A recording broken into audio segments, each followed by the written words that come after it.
Tonight, January 4th, 2015, we begin our 13th year of broadcasting, making 2015 gaming predictions with our listeners. And Sony apologizes for the holiday attacks with free PS Plus time. All this and more on the show where every gamer has a voice. Orange Lounge Radio. Hello, my friends out there on the internet, and welcome back to an all-new year of the show where every gamer has a voice. It is Orange Lounge Radio, live tonight with episode number 582 for this January the 4th of 2015. Here to talk about video games, gaming culture, and the gamer lifestyle with myself, Rob Roberts, and with me as always, my co-hosts, beginning our 13th year of broadcasting. Woo! Say hello to Dark Sakura or Jamie Summers. Hi. Hi. Lucky 13. Can you believe it? Yerp. Started in 2002, which, to be fair, we haven't turned 13 yet. That'll be in June, but still, it's the 13th year of broadcasting. It's crazy. Yerp. I was just thinking about that earlier today. The show's a teenager, just about. It's a brat. You're the brat. So? But you are a brat who brought cookies to the show tonight, so I can't be a hater. I'm happy you and anniversary. Thank you. I appreciate that. Yeah, today is Alan and I's 5th anniversary, so thank you for acknowledging that. It would be Alan and my. Anyway, say hello as well to Tech Matt. Clearly, I'm not the grammar master. Maybe I'll introduce her as that in the future. But say hello to Tech Master Loki. Hi. Hi, Loki. How are you? Eating Chinese. Yeah, you're eating Chinese, which is funny. Were you jealous of last week when Dark Soccer and I were eating Chinese food? Because let me tell you, don't be. It made me sick for like 4 days. Don't be jealous. I wasn't jealous of that. I just wanted something different and other than the burgers. Because I had McDonald's yesterday, and I don't know what it is lately, but McDonald's has just gone downhill. They used to be like sometimes pretty good. Yeah. But it's like maybe 10% good, 90% garbage. So, I've just stopped going there. But, my son wanted a Happy Meal or some garbage, so I had to go buy that. Oh, I thought Dark Soccer was reacting to a Happy Meal over there. She said, No, I'm getting sick of autocorrect on my computer, and I'm about to turn this shit off. You need to, on your computer? That's too much. I'm on a Mac. I know, but I didn't realize the computers did autocorrect. I haven't had a Mac laptop in forever. But anyway, sorry, Loki. So you got your son garbage food at McDonald's. Yeah, so he had garbage food at McDonald's, and so I got some as well, and it's garbage. The fries are just terrible. It's like eating cardboard. So I decided I didn't want to have a burger today, so I just stopped and got Chinese. And the slowest Asian person ever served us. It took them 20 minutes to serve me and the person in front of me who only ordered 2 things. I was like, why are these people employed? Slow and steady wins the race. There is no race. He's not racing. He's just slow. All right, going to our chat room, which isn't slow tonight. There's actually a few of you guys over in chat. We do tape live, of course, every Sunday night at the Voice of Geeks Network, www.vognetwork.com at 6 o'clock Pacific, 9 o'clock Eastern, right after the Bobby Blackwolf show. Of course, if you are listening live, you can participate with our chat room, live.vognetwork.com. And when we talk about the whole 13 years of OLR, somebody always inevitably makes a comment like this. You ready? SSG 100 Matt says, I was 19 when I started listening to OLR. I'm 31 now. Yeah, thanks. Thanks for that. Thank you for that reminder. Rageinator in chat says, I'm looking forward to OLR episode 666. You know what's funny is in the old days of OLR, probably around like episode 69. We got to episode 69, which for its own reasons was a landmark show. I think we started making jokes about, well, what's the next big number that this show will hit? And that's, episode 666. And we would say, we'll never make that number. And I think I even plotted it out and I said, if we were to get to episode 666, we would have to get to like 2016. And I was always like, we'll never last that long. And now I'm looking at it going, actually, we probably will get to episode 666. So we better plan something really special. 669.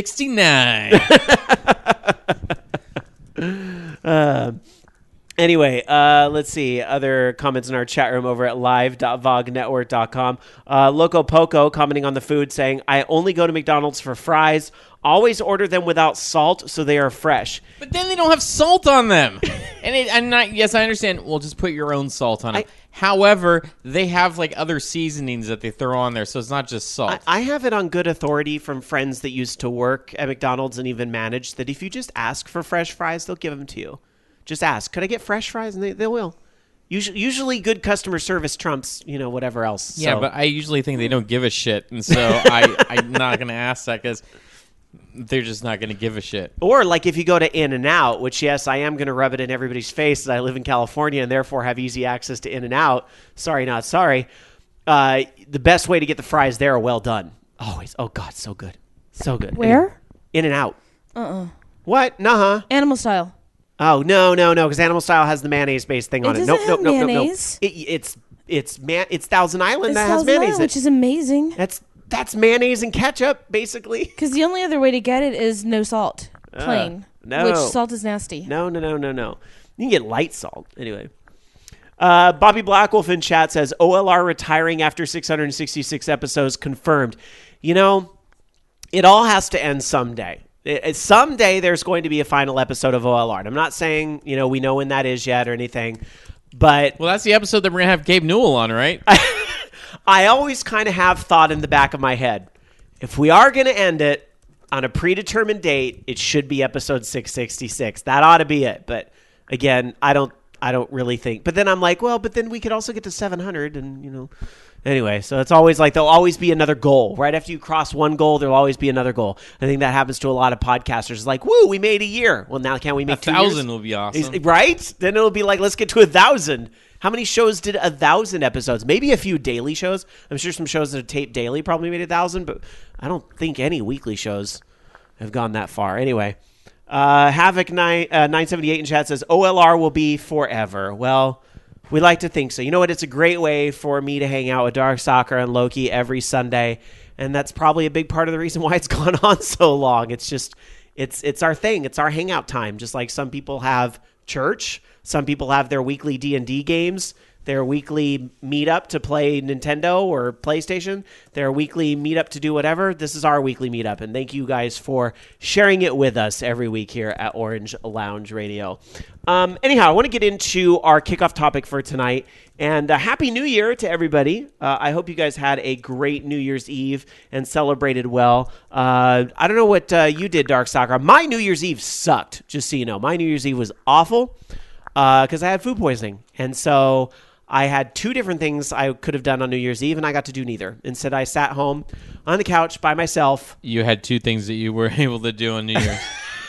Fuck off.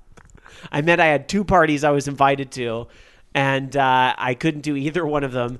Instead, I had to sit on the couch, and I watched Anderson Cooper and Kathy Griffin, which, at least that was all right. But Dark Soccer, I hope your New Year's Eve was a little brighter. What did you end up doing? Everyone was sick. Yeah, including me. Yep.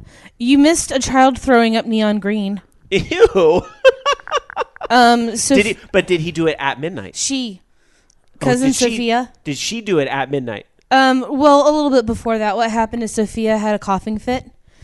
And she had been sucking on one of those blue Ludens things, so when she threw up, it was neon green. That's disgusting. I thought someone might have said, "I don't know." and then Midna started sniffing at it. Now, see, people that were 19 when they started listening to the show aren't going to understand that joke. That's why you have the internet. You can look it up. All right. Sorry. So the cousins had to leave with Sophia, and then all it was left was me and Dan and his little sister and Becky. And Julian stayed up till midnight, and then they left. And then Becky took Dan's iPad instead of her Kindle, so she had to bring it back because Dan's work gave him the iPad. So that was really the most exciting thing that happened all night. Dan was playing Outrunners on the Sega Genesis when the new year rolled in. I saw the picture on Facebook. So you guys had like a retro gaming New Year's, right? Well, Dan had a retro gaming New Year's. I was basically drunk. Fun. I found out that I can drink Frivolo all night and be a little tipsy. Mm-hmm. I can have maybe a shot of Hypnotic and be a little tipsy. Yeah. Mixing Frivolo and Hypnotic. Not a good idea. While delicious. Yeah. Oh my God. I was like, ugh. Are you supposed to mix wine with other liquor? Well, I guess that's what sangria is, isn't it? But still. Kinda, yeah. Ugh.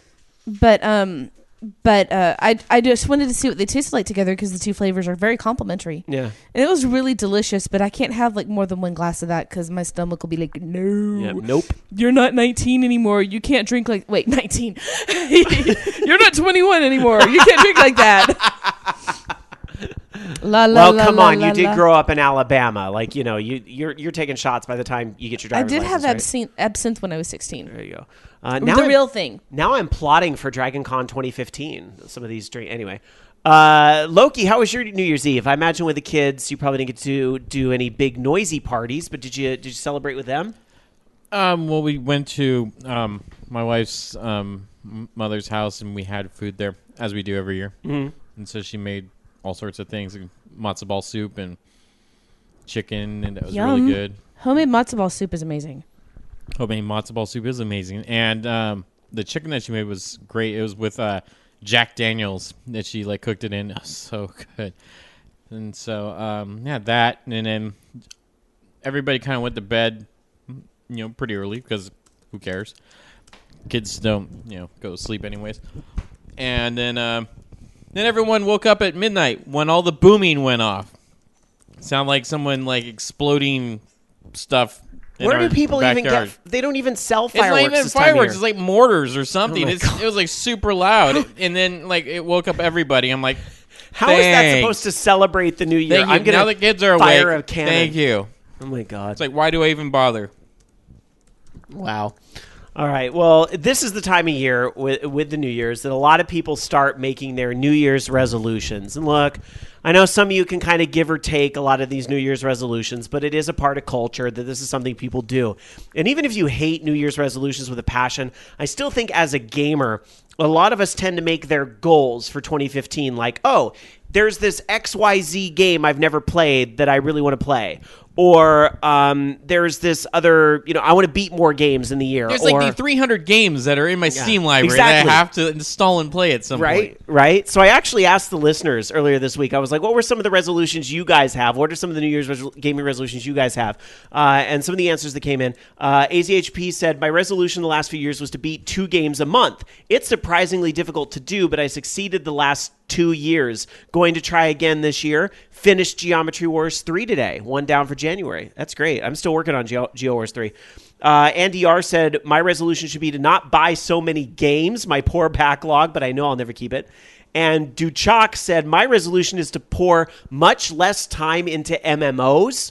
Time investment likely served better elsewhere.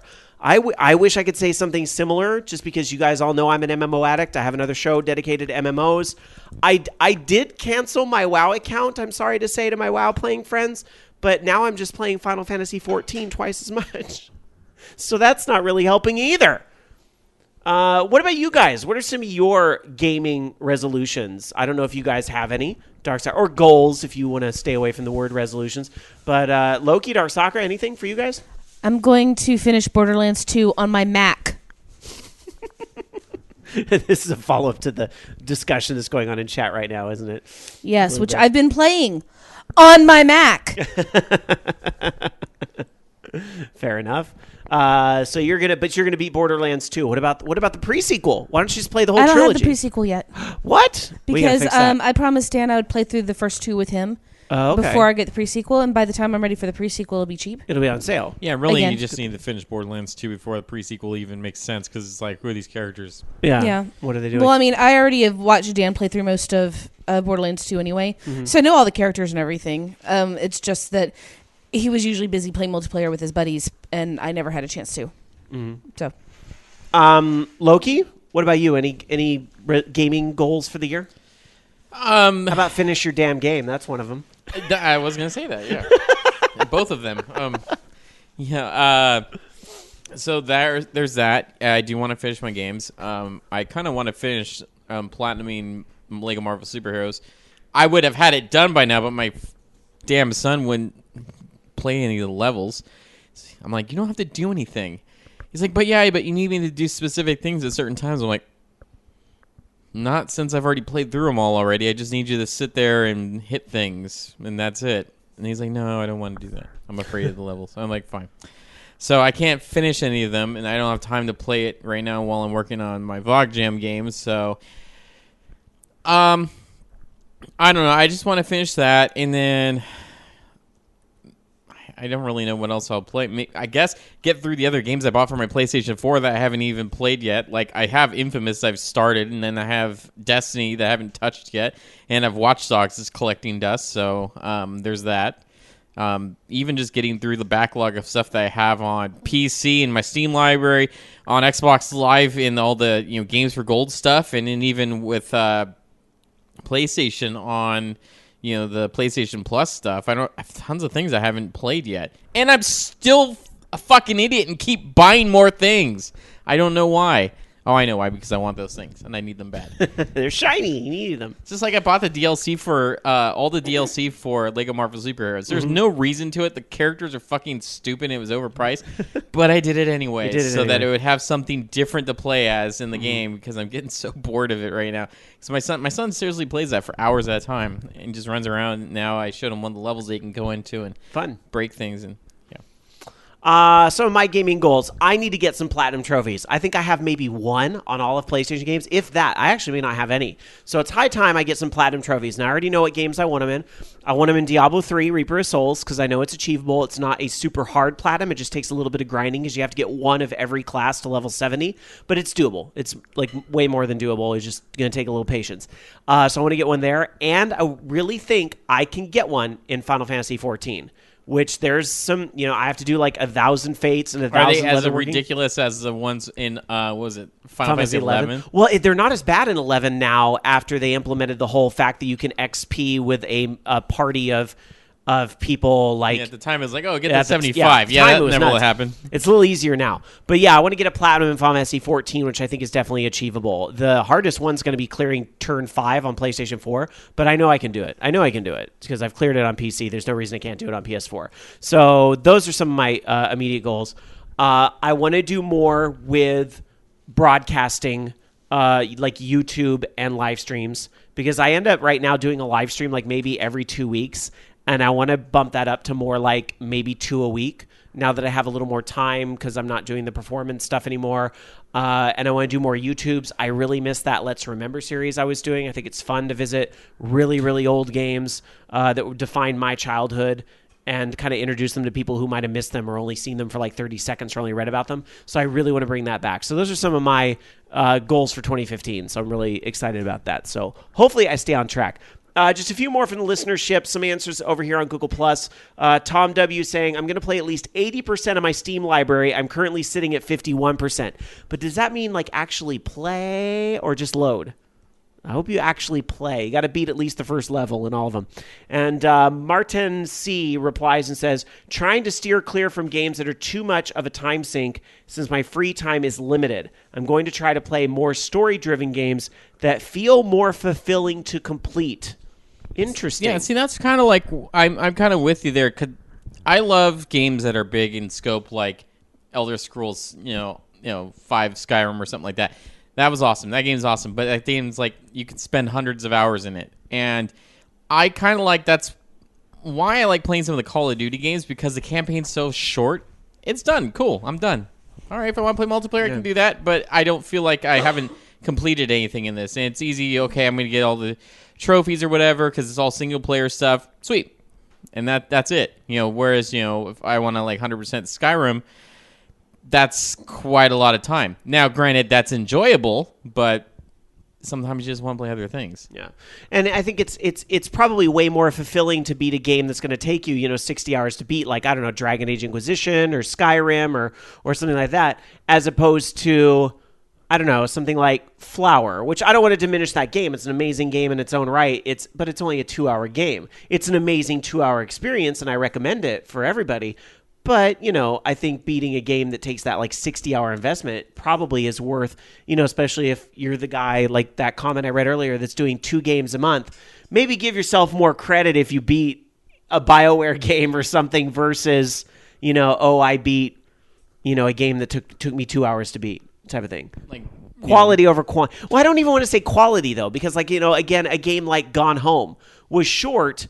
And, I know some people even argue if that's a game, period, but I think it is an interactive experience that is absolutely worth experiencing, but it is short. You know what I mean? So in terms of, your goals, I don't know if I would use the word quality, but maybe just, give the number of hours that it took you to beat something a little more credit, I suppose, right?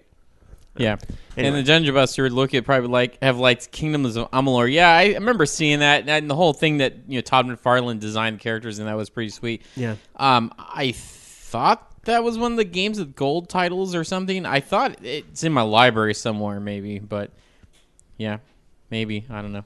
I keep staring at Dragon Age, Inquisition and Far Cry 4. I'm like, don't want to buy these. If you want, Loki, if you promise to bring it back next week, you could borrow my copy of Inquisition just to give it a try, see if it's up your alley. I'm not gonna time. It's not. Right. Unfortunately, yeah. All right, fair enough.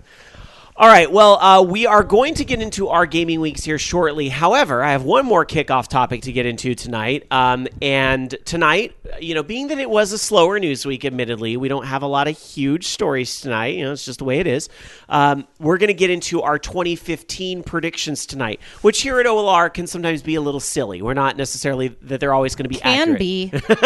But we're going to do that through a highly scientific process known as listless, and we'll get to that a little later in the show. But I thought it would be fun to go back and look at our 2014 list and see what came true and what didn't come true from that list, the 2014 list.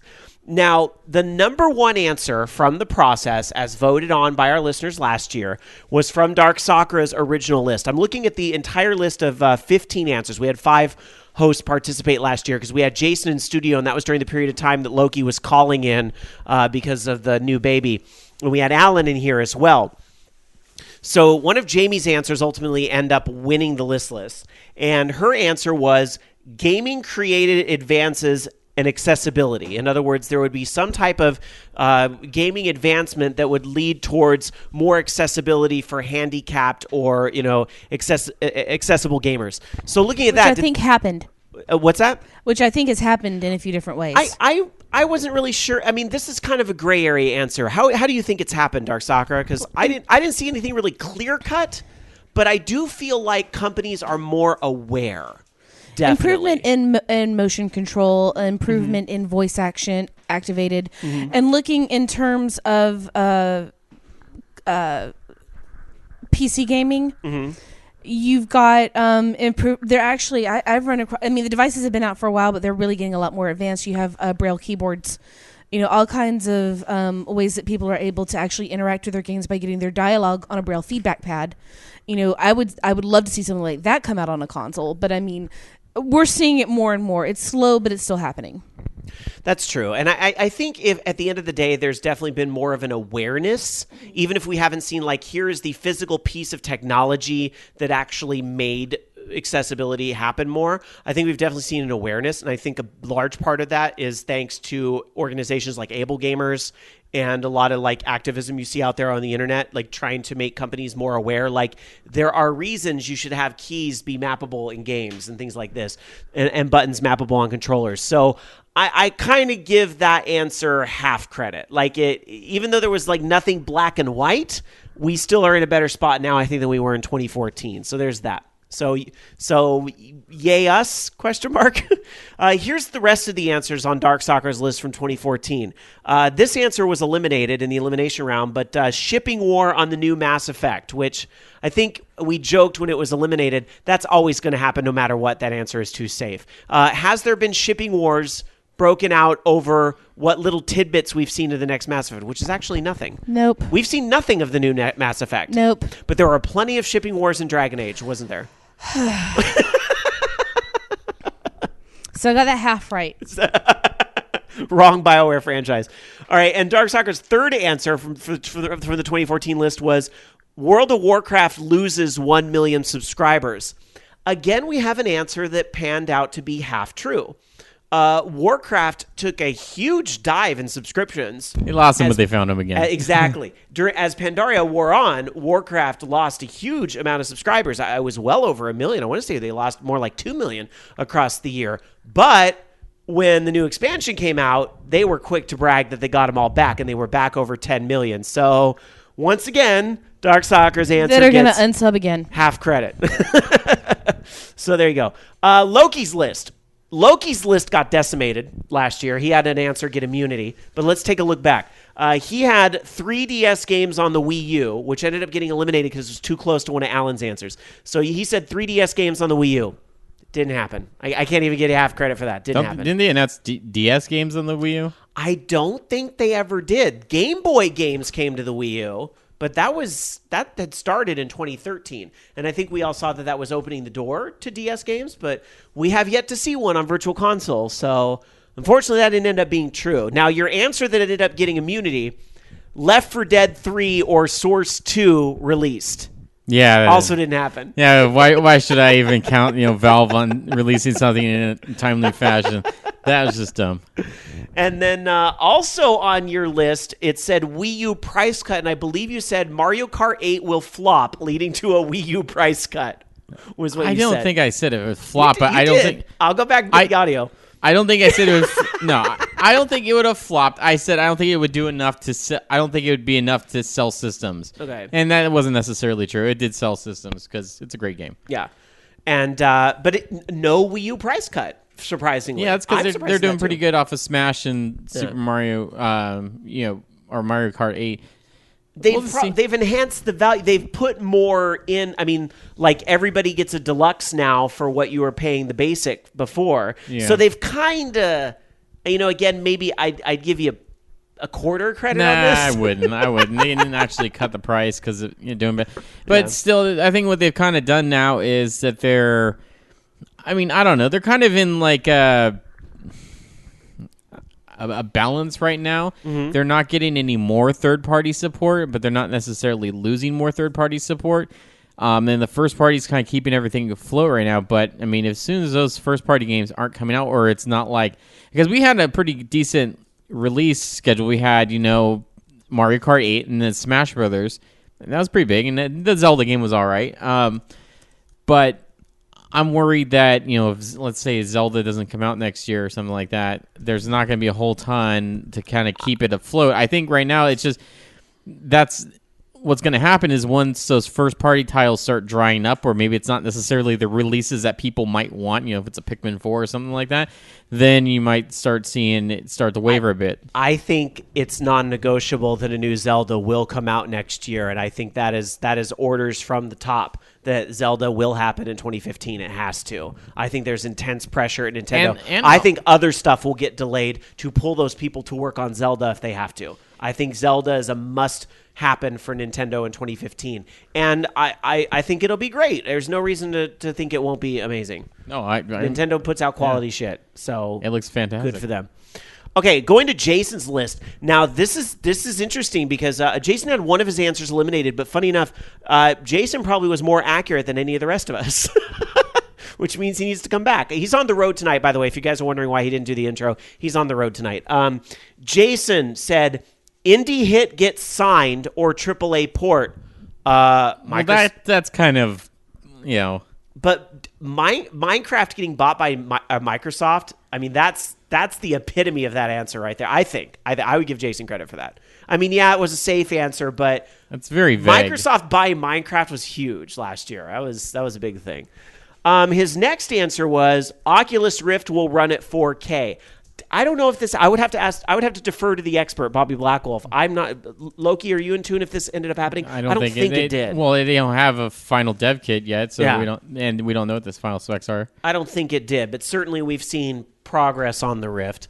And then lastly, and this answer got eliminated by a very angry Alan, who is a fanboy, when Jason said there will be no release of Half-Life 3. Well, duh. But you want to talk about a safe answer. That was definitely a safe answer that was on the board.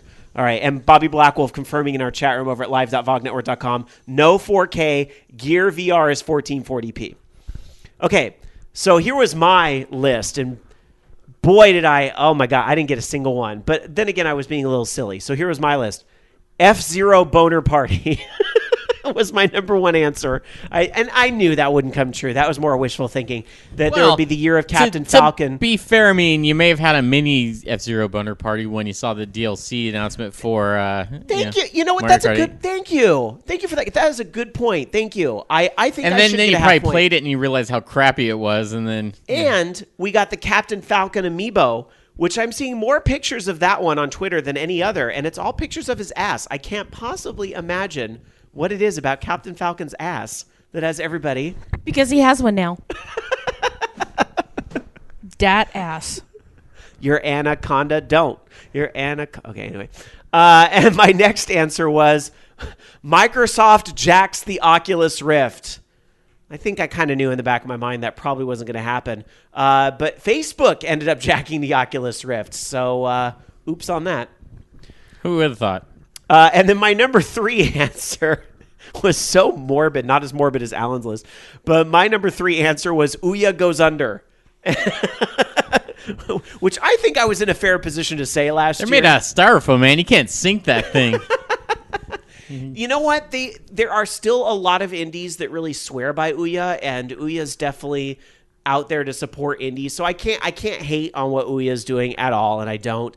But certainly, I'm still kind of looking at it, going, how are they going to turn that thing into profits next year? I don't know. So, but anyway, Ouya is still around. They did not go under. All right, Alan's list. Bethesda confirms Fallout 4. I was hoping that'd be true, but no. Yeah, me too. Maybe next year. Didn't end up happening. Nintendo DS titles on the eShop, and they are poorly done. Also, no DS titles showed up. We had Game Boy Advance, but we did not get Nintendo DS titles. So Alan did not end up being correct on that. And then this answer got eliminated right off the bat because it was a little morbid. You might remember last year he said a Nintendo godfather of gaming would pass away. So that didn't happen. We had like Ralph Baer, who would be like the godfather of all gaming, passed away. So Alan can maybe get half credit for that. Because one could argue without Ralph Baer, you would not have Nintendo at all. So there you go. Even though I guess Nintendo's business was playing cards. And Iwata was kind of sick. I mean, thank God he made a recovery. I don't want to, be dark or morbid, but everybody he did disappear for a little bit. Just saying. Anyway. So there you go. So looking at our list of predictions on what came true, not a lot. So Jamie, don't give me ideas for games because that could happen. I could make that. What? I'm not done with my game yet. I have a racetrack and everything. Oh no, there's a chat in here. Raginator said, "I wonder if anyone would make an F-Zero type game where you race boners for the Vog Jam." and I said, racing. "Boner racing." It'd be people with their flying dongs pulling the bodies along. Oh, how old are you guys? We should call it Cosmic Thrust. You guys have issues. All right. We will get to I don't have issues. We will get subscriptions. To our 2015 list a little later on in the show. We have to get to what little gaming news there is this week, though. But first, our gaming weeks and the types of video games that we have been playing this week. Dark Sakura, how was your gaming week? Dragon Age. Lots more Dragon Age? More Dragon Age. Why haven't you beat it yet? Because I don't want my heart to be broken yet. I see. I'm romancing Solus. So that should be enough for all the people who've seen all the spoilers. I see. I'm also doing, because I like sleep in the morning. So I play Dragon Age after work. And I've really just been running around exploring stuff, just actually taking scene porn in and killing dragons. My thing now is killing dragons. But wait, in a game called Dragon Age, there are dragons? Yes. I'll be damned. You can kill them. They give you shit. But right now, I'm only level 21, and the dragon I'm trying to kill is like a level 22 dragon. Is it that one in the hinterlands? There's very 3 annoying. In the hinterlands. Oh, shit. Not in the hinterlands. No, I killed the one in the hinterlands. It was easy. The 3 in Emprise du Lion. Emprise du Lion is where it is. There's 3 of them there. One of them I could kill. It was a hard fight, but I could kill. The other 2, I'm nowhere near yet. But I've killed almost all the other easy dragons. I'm going to go after a couple more. And I'm just basically kind of doing a really slow, enjoying myself completionist kind of run.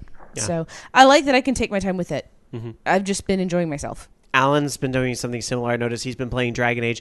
With all the hubbaloo around Dragon Age Inquisition, he decided, you know what? I'm going to start from the very beginning. So he played all the way through Dragon Age again, the original Dragon Age Origins, and the DLC. Now he's making his way through Dragon Age 2, and I think he's at the end of Act 2 right now, he said, was the last point I checked with him. He was there. And then he will start Inquisition. So he's like having a whole month of it. I found one mission that I wish I had done differently because I like the best ending of it better than the one I got. So I'm going to definitely be doing a second playthrough, but I figured my next playthrough, I'm not going to go after Solus because, I'm going to cry a lot. I know it's going to happen. So I'm probably going to romance Cullen next because he's fluffy. Mm-hmm. But I also played some Final Fantasy 14 because I'm trying to remember I'm paying for this. So I played a little bit. I really, really, really, really, really, really, really hate What's His Fuck. Great. Now I can't remember the douchebag's name. In 14? In 14. Who's the guy who annoys me so much? Oh, Hildebrand. Yeah, him. Oh, he's like comic relief. He's though. not funny. He is the antithesis of funny. I don't find stupid funny. So, you must not watch a lot of Adam Sandler films. Not really, actually. And I hated. Well, I also hated Seinfeld. So, but there's a few things that made me laugh. But I've actually been kind of giggling over Ultros. And then they do a really good job incorporating like the Final Fantasy VI. There's like some direct quotes lifted out of 6 that Ultros reuses in 14. It's great. It's a great love letter to 6. But I also I've got all of my new gifted games downloading. They were downloading while I was leaving. And I did some Borderlands 2 on my pretty shiny MacBook Pro. And more Fractal, because I love Fractal. That's probably my favorite puzzle game to come out this decade. All right. Loki, how was your gaming week? Really, all I did was I played just Lego Marvel Superheroes. And I didn't really get anywhere other than buying some DLC that really was overpriced. But now I have a bunch of characters I don't really give a shit about. Like all the tertiary characters from Thor. Whatever. Don't even know who these guys are. Some of them I swear were from The Hobbit, but okay. What else? That was pretty much it. Just working on my VOG Jam title. Which we do want to, use this opportunity to remind people the VOG Jam is going on right now. Create a game, make something, damn it. The theme is a buggy game, and the entries are due the next show, 5 o'clock Pacific, 8 o'clock Eastern on Sunday, the 11th. So Loki's starting to realize he may have picked too big of a scope for a game to finish in 3 weeks. Huh? It's just it's taken a lot of time. It's not that I had enough time. It's just with the kids and everything, it's hard to get time to work on stuff, and I've stayed up late every night, so trying to do it. And now that I have this bug in Unity that's making things look really ugly, it's kind of pissing me off because that puts me even more behind. You'll get there. Ask for help. Maybe somebody can help you crack the code. It's awesome. Those guys we had on from Cooking with Unity a couple weeks ago, one of them's participating. How amazing is that? So, and cool. I've seen some of the work you guys are doing on the VOG forums. It's awesome. I'm really hoping I can get something done. I had a little setback because something with my day job came up, so I have to work on that instead of a game when I have some free time. But yeah.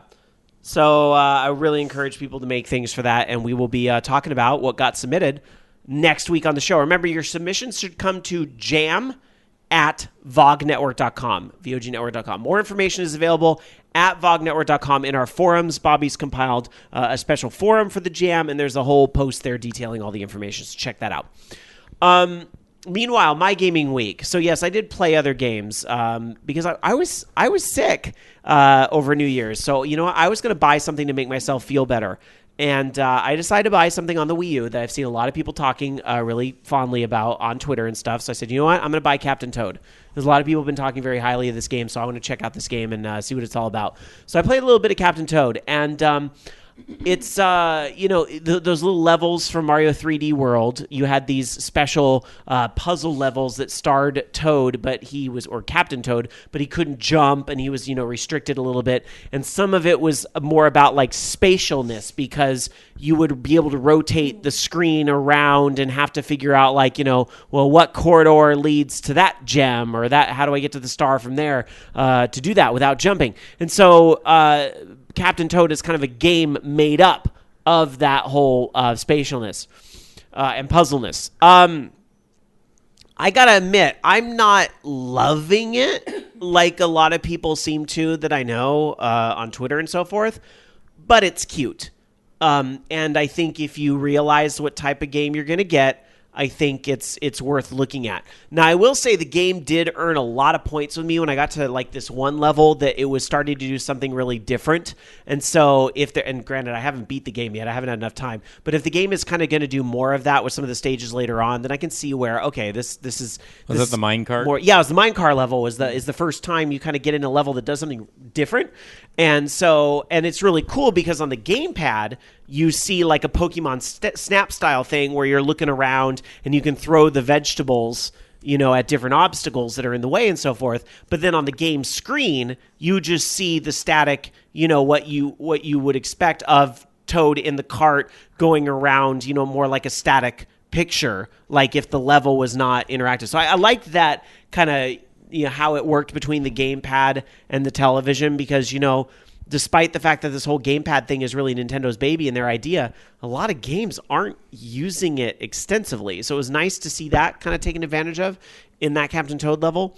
And I also really liked that because it detected data from Mario 3D Land, you're able to play some stages from Mario 3D Land as Captain Toad, which is trickier than it sounds because remember, Captain Toad can't jump and he moves very slow. But it's kind of neat to have to reapproach the levels from that perspective. So I kind of thought it was a neat little twist to kind of combine the two things there. But I still think $40 might be a little high for this, which I think was a lot of people's reservation about this game. But for what it is, it's still a Nintendo product, and it has a lot of polish, and a lot of the levels are very vibrant. The levels are very diverse. That's a nice thing about it too, is that it's not like you're just playing the same like plains level over and over. Like even within the first 4 stages, you're in these completely different landscapes. So in that regard, it's kind of neat. And there are some different stuff that happens with the challenges and the double cherries and things like that. But I don't know. I guess I didn't fall in love with it the way I have other Wii U titles this year. Maybe I'm just not far enough into it. I don't know. But one thing... and this will be the last thing I'll say about Captain Toad. One thing I did kind of feel like the game lacks compared to other very strong Nintendo titles for the year is co-op. There's really not a lot of reason to sit here and play this game with somebody else in the same room. There's nothing around that, unless it's something you unlock later. But, if it's behind a lock and key, then I still consider it kind of not there. Is that there's really not a lot for more than one person to get involved with. And when that's really Nintendo's strong point, is creating these really strong multiplayer fun games. Like look at Mario Kart 8, look at the original Mario 3D World, look at, Super Smash Bros. Wii U. Heck, even Bayonetta 2 has an online mode. When you look at like that being really Nintendo's strength, it is kind of a drawback that Captain Toad is missing what is kind of Nintendo's forte in that regard. So it's not bad. It's just I'm not really getting that same intense love for it I was seeing a lot of on Twitter and so forth. Going to the chat room over at live.vognetwork.com. Dark Tetsuya says, the minecart level was great. My brother was playing it, and I was helping point out stuff to hit, LOL. It reminded me of one of Miyamoto's tech demos back at E3 last year, and maybe that's how it got incorporated. Let's see. Those are some of the comments from our chat room over at live.vognetwork.com. Also, and you'll get a kick out of this, because this was released on Virtual Console, Pokemon Pinball came out on Virtual Console, and I loved that game on Game Boy Advance, the Ruby Sapphire Pokemon Pinball games. So I had to buy that, and I was playing that on Virtual Console, and that's the first... That's the first Game Boy Advance game I've played on Virtual Console, and it translates very well. It's a surprising amount of fun to play on Wii U. It's like playing like a Super Nintendo game on the TV or something. So... yeah, I like Pokemon Pinball, so that made me happy that that's out. Otherwise, a lot of the same old stuff that I've been playing. More Final Fantasy XIV, more Diablo 3 seasonal before the season ends on February 2nd, I think they're saying, and so on.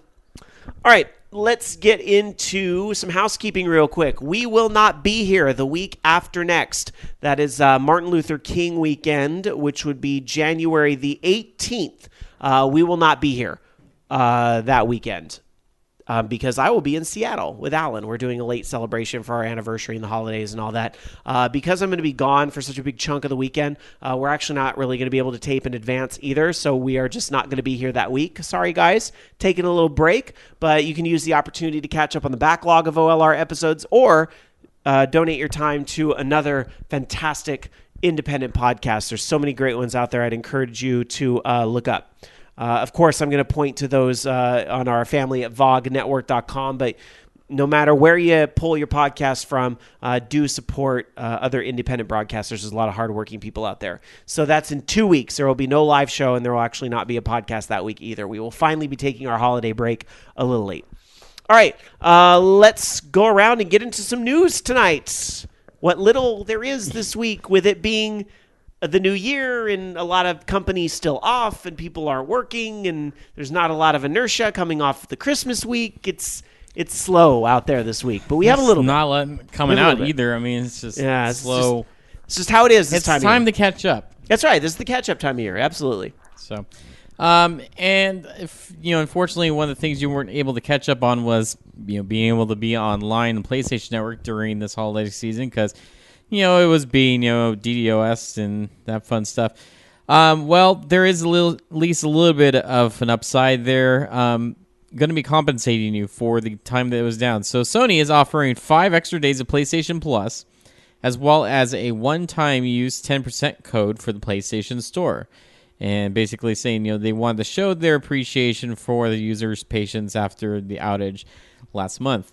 And I guess the 10% off is one-time discount off of a total cart purchase in the PlayStation Store. So, God, I hope that wasn't used when I bought that $1.99 DLC the other day. No, I think it's coming soon. I think you have to physically put that in your cart in order. I think you'll know when you're spending it. Okay, yeah, because that would have sucked. Right. Saved 19 cents. Woohoo! Thanks. Woo. What do you think about that? Do you think that's a fair compromise for PlayStation being inaccessible over the Christmas holiday? I think that's fine. They didn't even really have to do this kind. Just give us the extra days. Okay, you weren't able to get on, so okay, we're going to send it out this many days. I don't see that as being that difficult. Yeah. I know I was kind of the one last week that gave this a little bit of a hard time, and I didn't want to sound like one of those whiners or gimme, but the fact of the matter was, PlayStation was down for 4 days, and whether that was because of an outside attack or not, we still are paying for that time. So I said, all I want is for Sony to come out and say, hey, something happened, we're going to give you those days back.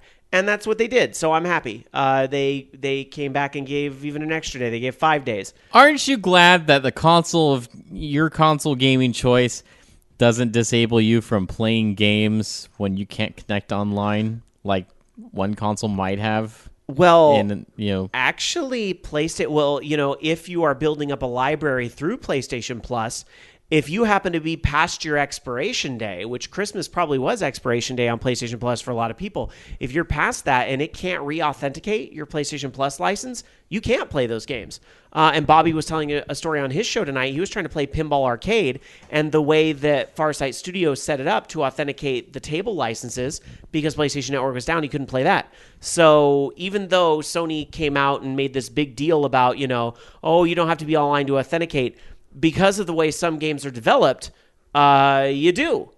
And some of the biggest, one might argue that the biggest title on PlayStation 4 this holiday season was Destiny, and that's online only. Yeah. So, I don't know. Yes and no with that. But anyway, I don't want to sound like, too much. I hate to be that cynical, negative gamer. Things aren't perfect sometimes. But at the end of the day, last week, this is all I said I wanted, and I think the compensation they're doing is fine. Maybe, if I really wanted to nickel and dime things, which I'm not, but I just want to say maybe 7 days, so that way everybody guaranteed gets a weekend, which makes up for, this is a time of year when we're, away on a holiday break or whatever, if everybody had that weekend. But 5 days is enough where, you're going to probably get at least 1 day out of the weekend, Yeah. So I'm not going to sit here and be like, it's not good enough. No, it's fine. I'm happy. I'm not going to cancel PS Plus. I'm still very supportive of Sony and everything they're doing. I think this is fine. And the 10% off coupon is nice, but at the same time, it's kind of like, well, it's not like Sony doesn't stand a profit off that. I mean, because if somebody's going to spend money on the PlayStation Store just to utilize this 10% off coupon that they've got, then they've still spent money on the PlayStation Store they might not have otherwise. So 10% is nothing. I sort of see that as a non-issue. That's a nice thing. And for those that buy stuff online anyway and might have like a $50 game they were planning to buy digitally anyway, this is a really nice little reward for that. But I also see it just like any other coupon you might get in the mail. It's incentive for you to go and, utilize the store and get something you might not have otherwise because, I got to get a bargain type of thing. Yeah. So, but I mean, I realize there's a lot of people out there who buy a lot of games digitally. And so, if you're going to stock up on stuff, if you bought 2 games online digitally in January and use this 10% off coupon, you could save like $10, which is, nothing to scoff at. So this is going to be nice for some people. So there you go. Dark Sakura, I don't know if you have a comment on if you think this is sufficient enough compensation for the downtime. What do you think hearing this, what PlayStation's doing with this? Well, someone in corporate had to think it was sufficient, so there's always going to be people who are going to bitch. Yeah. Oh, we're not going to get this free thing, or we don't think we have enough. Yeah. Too bad. Yeah, and I don't buy the whole we should get free games out of it because I kind of think PlayStation Plus is really the leader in giving the free games as it is. They're way ahead of the competition. Like, I realize Microsoft's giving away free games too, but let's be real. The bar of the stuff they've been giving away hasn't quite caught up to PlayStation yet. It's getting closer, but, they were giving away years-old games, and I think a lot of it had to do with that authentication stuff we were talking about when it first started. Like, on 360, once you got it, you would have it forever, unlike PlayStation Plus, where if you lose PlayStation Plus, you lose the game. And Microsoft didn't have that for a long time, which was affecting the quality of the games they were giving away, I think. Yeah. So, but now they fixed that, right? So now that's why the quality on Microsoft's gone up a little bit. And Rama says, free games, my ass. That's true. They're not really free because you are paying that fee for them. But, I mean, it was a lot of games. I mean, at the end of the day, consumer is free to make their own choice, but as a gamer, one who uses consoles quite a bit, I found quite a bit of value in the PlayStation Plus games that came out. So it's just a bummer when the network's down and can't authenticate those games. So, all right. Moving on to the next story, which has to do with people that get free games through their own dark methods, which is the Talos Principle. The Talos Principle, it was revealed this week that if you are one of the people that illegally downloaded this game, which Bobby last week on the show said was his favorite game of the year, 2014. If you illegally downloaded or pirated the Talos Principle, there's going to be an elevator in the game that will trap you in it, and there will be no way to progress past the elevator. And, of course, this was discovered when somebody went to the forum to complain. Help, I'm trapped in the elevator. I think they posted a screen cap and said, elevator doesn't work. And the first response in the thread said, congratulations, you must be the first one to show to the internet world what Crow Team did this time to punish pirates. You should be proud of yourself. It'll be all over the internet in about 30 minutes, I'd say. And sure enough, I think this guy's response ended up being something like, at least I'll be famous for something, or something a little silly like that. But yeah, so if you pirated the Talos Principle, you're not going to be able to get past this particular elevator level. That is until the pirates, figure out their way around it. But this is just another entry in kind of a long-running list of how games are getting back at pirates or taking little jabs at them. Like there was that Game Dev Tycoon game a year or two ago where it was about making a game, and in a huge bit of irony, if you pirated that game, then piracy would ultimately destroy the game that you made, and you would not be able to beat the game, period. And then, of course, a lot of people know those stories about, like, Earthbound on the Super Nintendo. Yes, even cartridges had anti-piracy measures in them. The enemies would be super hard. And then what was it? You get to the very last boss in the game, and it would delete your save. Something like that was what Earthbound would do. And then there's other examples of this as well. You see a lot of this happening in a lot of games. But I think a lot of us kind of... I don't know about you guys, but I get a kick out of seeing the game companies take a little jab at piracy like this because, they got to sell the games to be able to afford to pay the people to make them. So, however you want to justify piracy in your own mind, if you're the type of person that copies games and doesn't pay for them or whatever. I bet you're the same person that steals candy from babies. Pirates. But the reality is, if they can't pay their employees to make the game, then there's not going to be a game. That's, just what it is. So I always find these little tongue-in-cheek ways of getting back at the pirates kind of funny. I mean, at least it ends up being a demo for the game, and if people decide they like the game enough, maybe they'll put down the money to buy it. Nope, they'll just patch it. Yeah, unfortunately, that probably is what'll happen. All right. Nope. Well, I thought it was a clever little thing anyway, and that's clever. That's a game in my backlog that I definitely want to get to, is the Talos Principle for sure. So, Dark Sakura, what do you have for us? We never get to our backlog. What are you talking about? I know, right? Well, there is a little bit of news out of Steam Land, and actually has to do with 2 Sega games that are in the same franchise.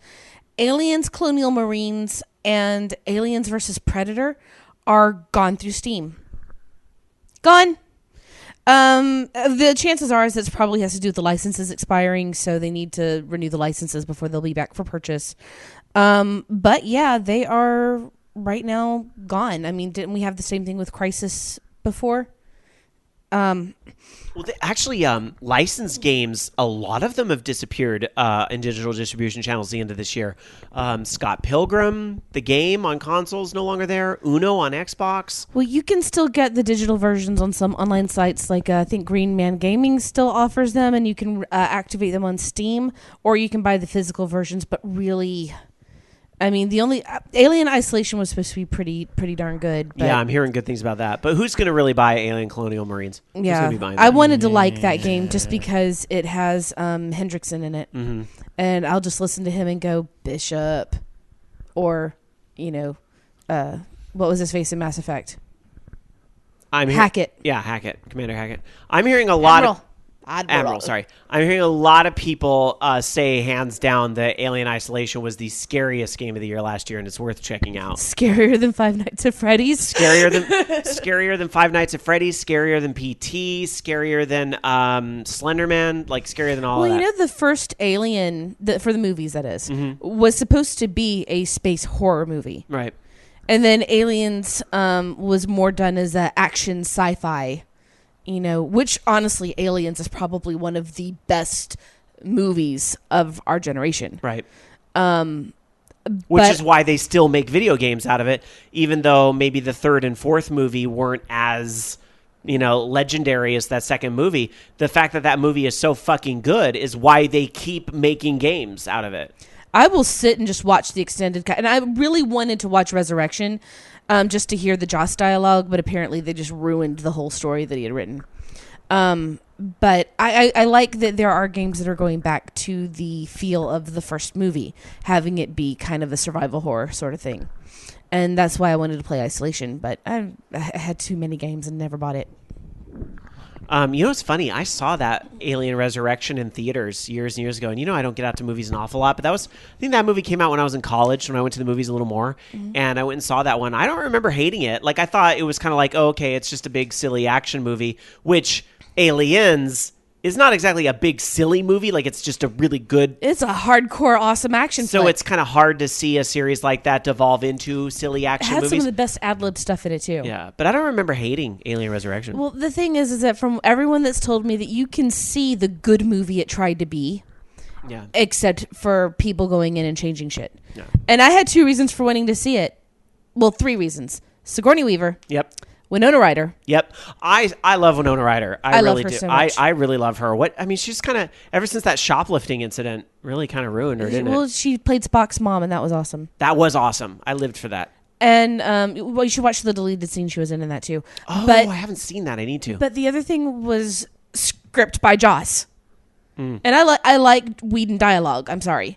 Yeah. And just... I think it would be heartbreaking to go see it knowing what it could have been. So, well, it was also a very famous director that did that, and of course I say that and now I can't remember the guy's name, but he had made City of Lost Children, I think some person, Delicatessen, and all these very visual movies. I love City of Lost Children. Yeah, it was that was the director. Based on that movie, they asked him to do Alien Resurrection. A French guy, and I can't remember the guy's name. Somebody in chat will yell it out. That's why I love doing this live. It's like, who needs Google? I got a chat room.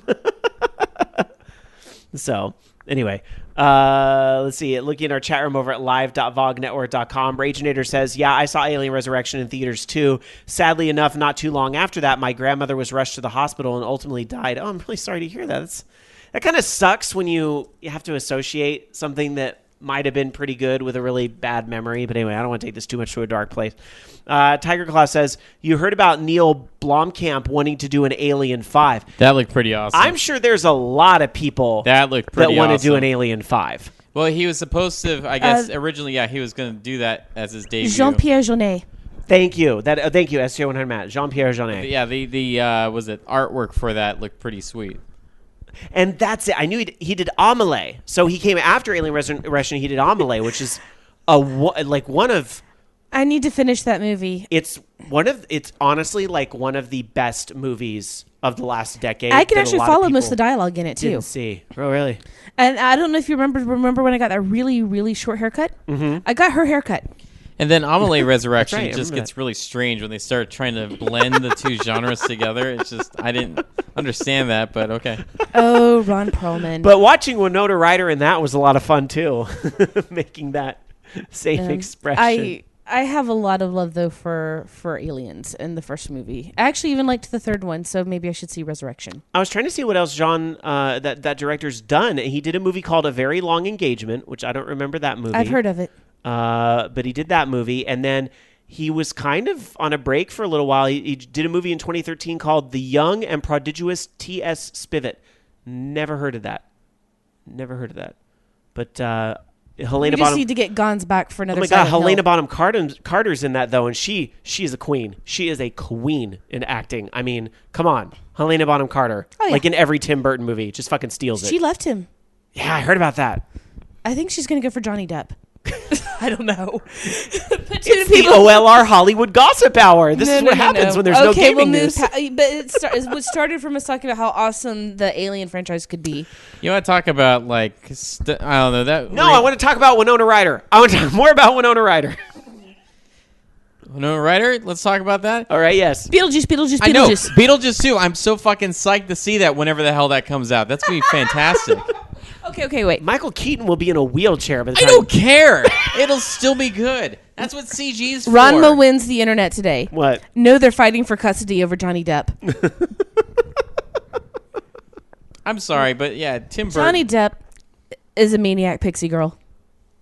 The definitive look, I know you want us to talk games, but there's no fucking news this week, so deal with it. The definitive Burton film for me, which is also a Winona Ryder classic and a Johnny Depp classic, and probably one of my favorite movies ever, is Edward Scissorhands. I love that movie. Movie's so fucking good. I cry every time. Every time. Little baby. Every time she's dancing if I watch it right now. Every time she's dancing in the snow, I cry. Every time. If I watch it right now, I'd be crying green tears. I have green mascara. We need to do a Let's React video to watching Edward Scissorhands. Let's do it. Isn't that the thing people do on YouTube? Let's react. Let's watch this thing that thousands and millions of people have seen, but you want to see our reaction to it. Do the thing. Loki, you want to join us for a Let's React to Edward Scissorhands? I don't get affected that much by Edward Scissorhands. You wouldn't cry manly tears just a little bit? I like the movie. I think it's awesome, but I'm not going to cry over it. But we need your man tears. As a proper feminist, I thrive on the tears of men. I'm kidding. That's bad.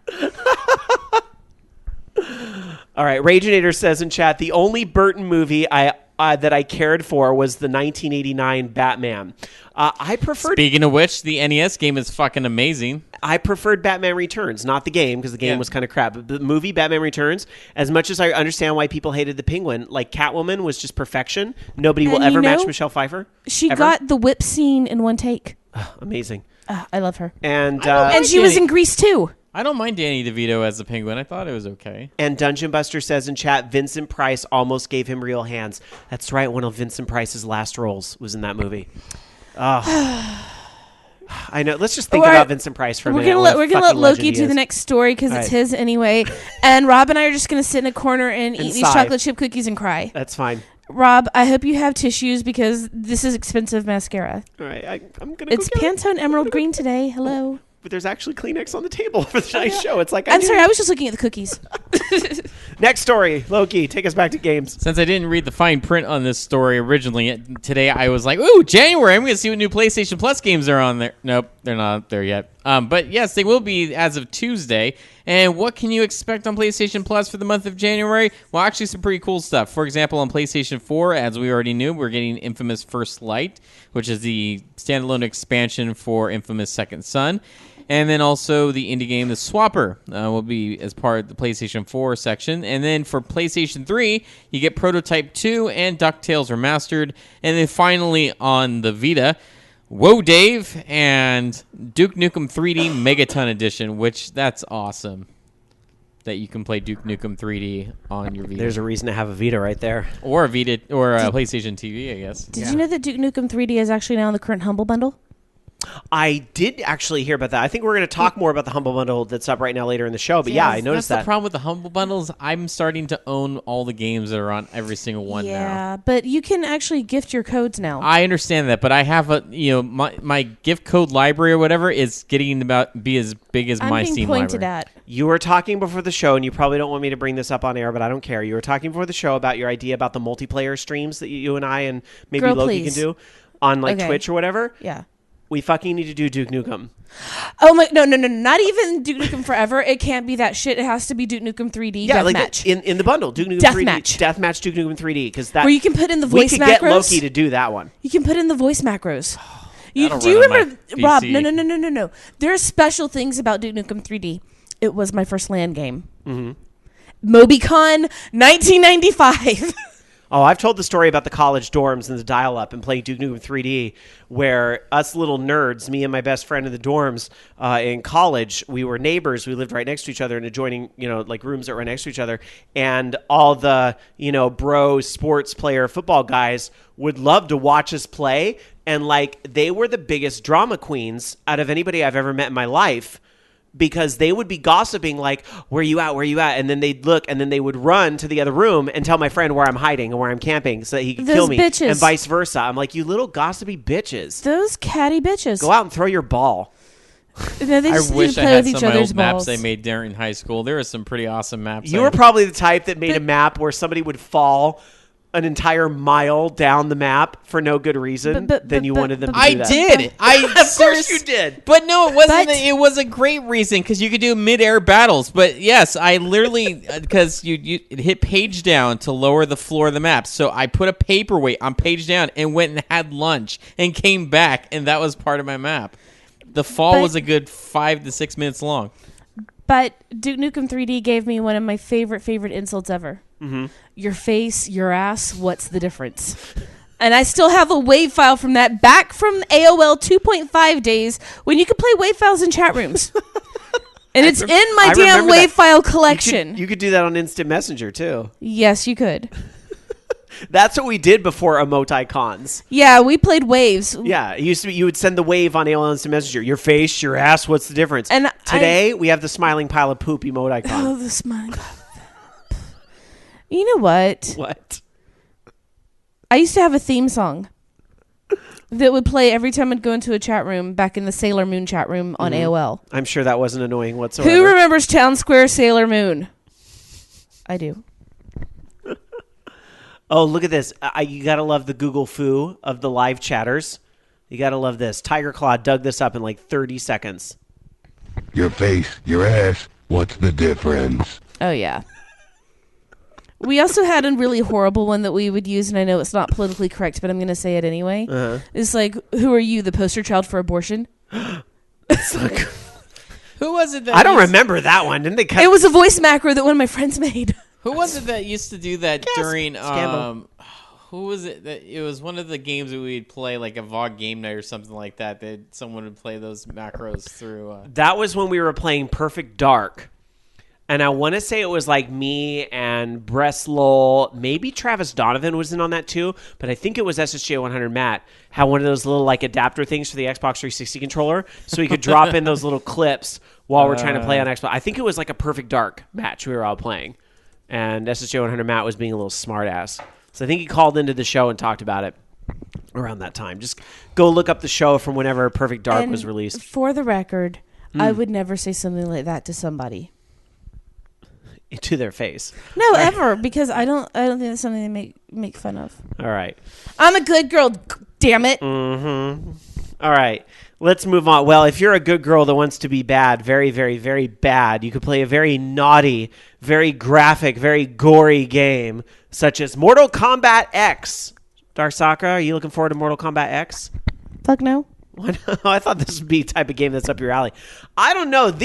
I like me some Mortal Kombat. Don't get me wrong. It's always been my favorite fighting franchise because it's a little bit over the top and silly and cartoon violent.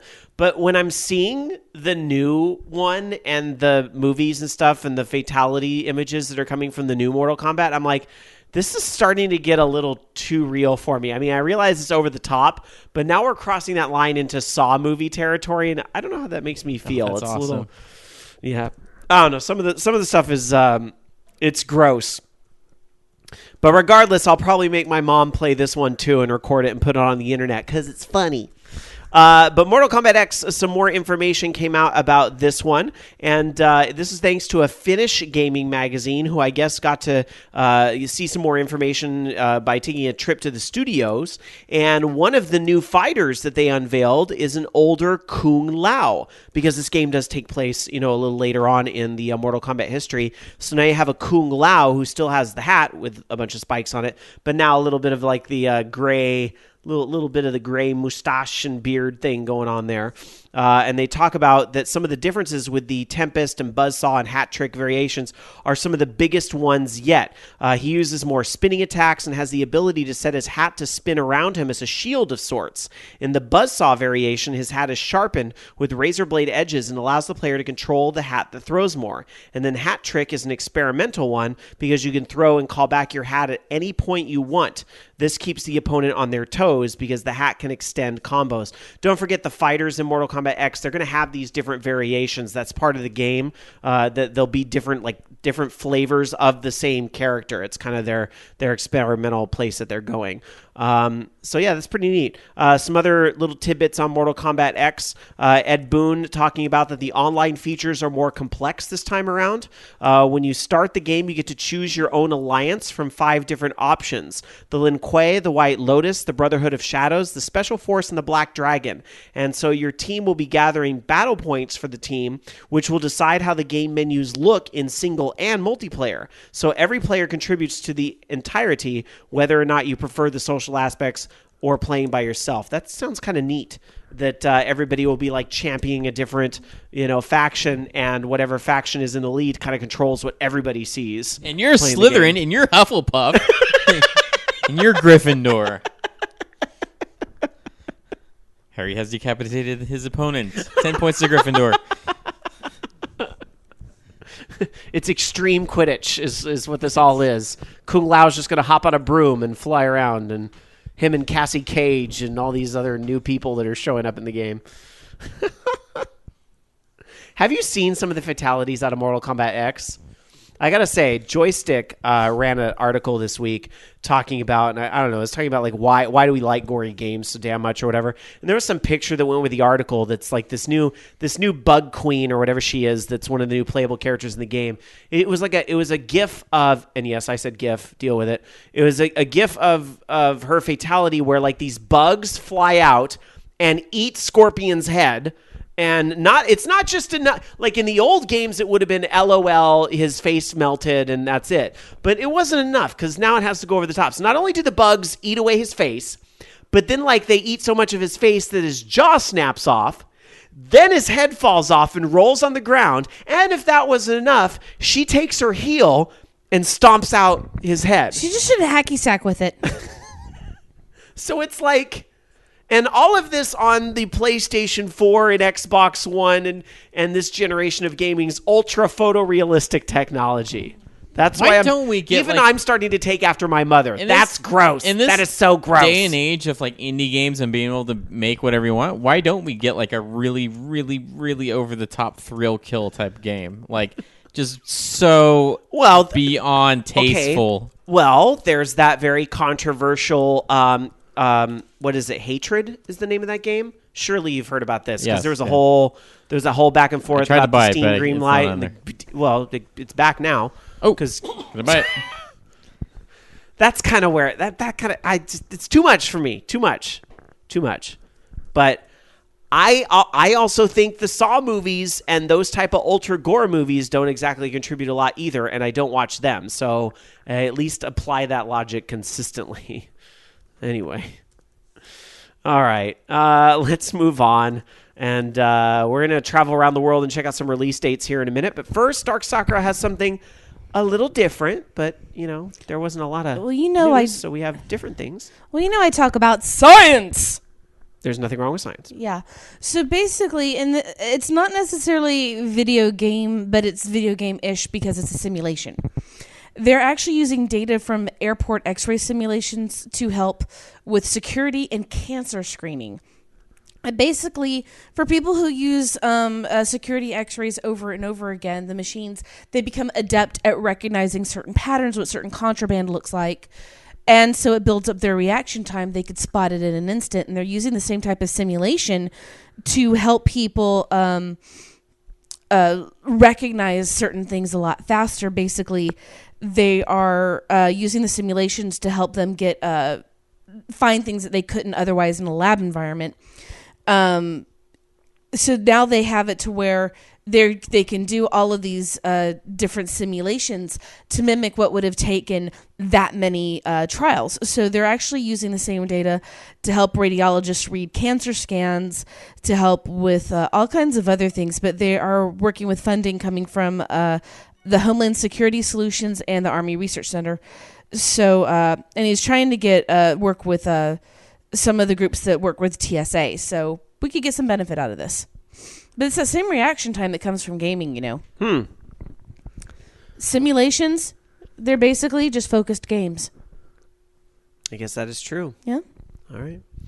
Well, let's travel around the world and check out some release dates, LOL. No, I'm going to stay home and eat these cookies. I kind of think this is going to be... But, we do the segment every week, so let's see. You never know. There might be some really weird, obscure thing. Didn't we get, Bioshock 2, the first week of January one year? Didn't we get, Bioshock 2, one of the Bioshock... Yeah, Bioshock 2, I think, was, one of the first weeks in January. Yeah, and Final Fantasy 13 2, I think a few years ago, was, early January, wasn't it? So sometimes you have... something here or there, but I don't know. Let's see. Let's check out release dates this week. Loki. Sadly, that's not the case this year. There's actually nothing coming out until the end of January as of right now. And the next thing that's coming out actually would be is that Saints Row Get Out of Hell for PlayStation 3 and Xbox 360 and PC. Then they're doing the kind of remastered Saints Row 4 with Get Out of Hell. That's not coming out, though, until the end of the month. But in the meantime, nothing. Traveling over to Japan, it's really the same story. There's really nothing to report over in Japan. No real releases until we get to at least January 15th, and things don't really pick up until January the 22nd. So now's the time to start catching up on your gaming, or maybe you're pre-ordering big releases that are coming out in the year in Japan, such as Final Fantasy Type 0 HD, which is March 19th, 2015. Coming out in Japan. But as far as January goes in this first week, nothing being released in Japan. Dark Sakura, how about the UK? 3 whole games, at least that they're telling me of. Warhammer Quest for Mac and for PC, so I guess that's technically one game. And then Captain Toad Treasure Tracker will be out on the 8th. The other one's going to be out on the 7th. Oh, that's right. Europe had to wait till this year, but they got a bumped-up release. Sorry, Europe. Yeah. I know you have to wait, but at least there's some games that you got well before we did. Yeah. And at least you're getting a game this week. And we bitched about it until we got it. That's right. All right. That's how it works in America. We bitch until we get our way. Just a couple more stories for you guys then. Our classic game of the week. But first, Loki. Yes. So I don't know if I'm not too sad about this, but I guess if you're looking for a cheaper option for Kinect for Windows, you're going to be out of luck pretty soon. The original Kinect adapter, which came out back in 2013, is going to be phased out. They're going to be actually only allowing, or I guess only having the version 2, the one that would be coming with the Xbox One. Also, the one that's more expensive, that is going to be the only one that you're going to be able to buy. Now, however, I mean, I don't know how many people actually use Kinect for Windows, aside from maybe people developing stuff for Kinect. But you probably want the new sensor anyways, because the old one wasn't as good. It's so much more expensive. So yeah, that's that. All right. Well, I don't know how many of you guys are playing the Halo 5 beta. That's another one of my gaming resolutions. By the way, finally get a freaking Xbox One, because I really should have bought one over this holiday season, but for personal reasons, I was unable to. Nothing against Microsoft or the Xbox One. Just had to put my money in other places. But I do want to get an Xbox One over the next year, and one of the games I would likely check out on it is Halo 5. I've surprisingly have not been hearing a lot about the beta on Twitter. Maybe I just follow the wrong crowd. I guess I have a lot more like Nintendo fans that I know. But I know the Halo 5 Guardians multiplayer beta is going on right now on Xbox One, and they are mixing it up a little bit this week. It started on December 29th. This week, they're going to be adding Breakout, which is round-based, and your Spartan has 1 life each round. The first team to take 5 rounds wins the match. And there are 2 maps that you can play Breakout on called Crossfire and a variant named Trench. There are some new maps coming to the Slayer playlist, Regret and Eden. Regret is a remix of the Truth map. Eden is a remix of the Empire map.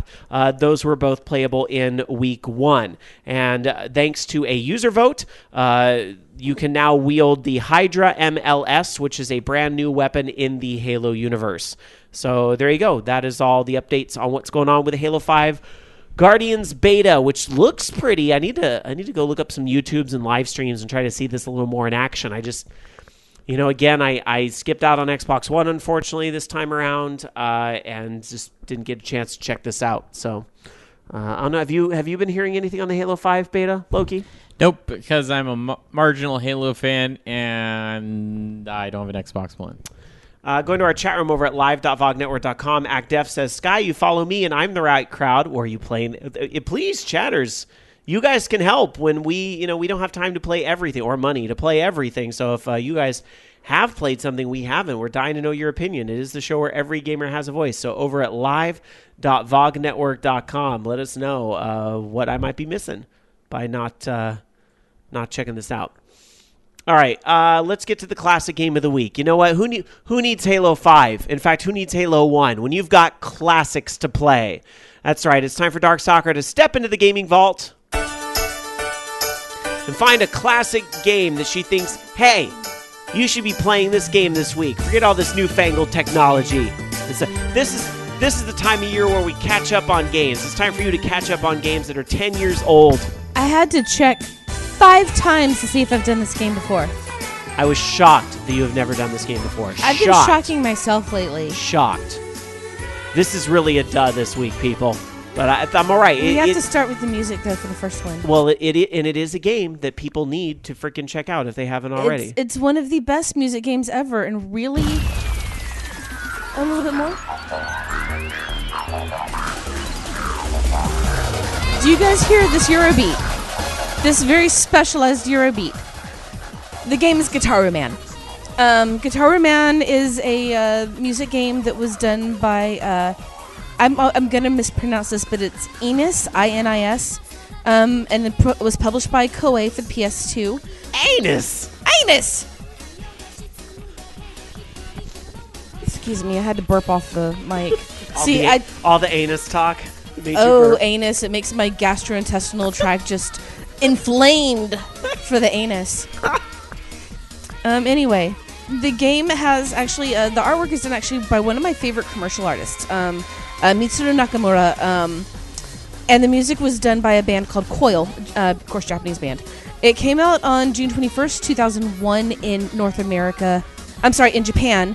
And in North America on February 18th, 2002. In Europe, it came out June 21st, 2002. It's had a port that came out on PSP called Guitar Man Lives. In Japan, it was Guitar Man Live, which I think is a better name, but that came out in 2006. So what the hell kind of game is this, huh? Well, you play as a character named Yuan, which actually his name made so much more sense in the Japanese version. It was Yuichi, which that actually it's the same thing, but it just sounds like it makes more sense. Anyway, he's kind of bullied on, and the girl he likes doesn't like him. So basically, his dog teaches him how to play guitar. His dog's name is Puma. And he eventually becomes the Gitaru Man. He inherits the last Gitaru, and so he has to fight these huge creatures that also control Gitarus. You have different kind of bars that move around for a center location, and so you move the analog controller in conjunction with these bars. You have to go and you tap certain buttons at certain times. You've got 5 different phases, and you've got a life bar. So the better you do, the more you take off of the other person. The worse that you do, the more life you lose. So you've technically got the 3 main phases are charge, attack, and guard, where you have to follow a trace line with the analog stick. And then you have red phase bars so that you can press buttons at the end of the phases, so that you time it when it hits the screen. Basically, it's all rhythm. In charge, you get notes that restore your health. And in attack, that's when you actually start attacking the other guys. You also have harmony and the end phase. And really, it's hard to really describe the game. It's something that you'll just have to see. Can I play the other song, though? Yes, please. Oh, I put up the Sandbone Trio, I think. Yes, that is the other song that we're going to hear. The Sandbone Trio is like my second favorite song. The Born to Be Bone song. Turn it up a touch. It's just such a good song. The soundtrack for this game is amazing. Anyway. By the way, Akuma JP in chat says it's pronounced Anisu. Inisu? Mm-hmm. Okay. Thank you. I still like anus. You would. Shut up. What are you trying to say? Anyway. Is that a gay joke? No, maybe you could be a proctologist, Rob. One day, Rob, you could be a proctologist. Classic game. And there's also Master's Mode once you've beaten the game once, where it's a lot harder. You have a lot more complex notes. The trace line becomes more difficult, and you take more damage from mistakes. Then you get Versus Mode, where you can play up to 4-player. Where you play each other in 2 teams, doing the Gitaro's parts and the opponent's parts. The PSP version has duet mode, where you can play cooperatively via the ad hoc in 2 new levels, where you get Metal Header and Toda Passion. So the characters in the game, like I said, you have U1 or Yuichi, who is the Gitaru Man. You get Puma, who turns into something called Puma AC-30, and he's like a big kind of weird patchwork robot dog.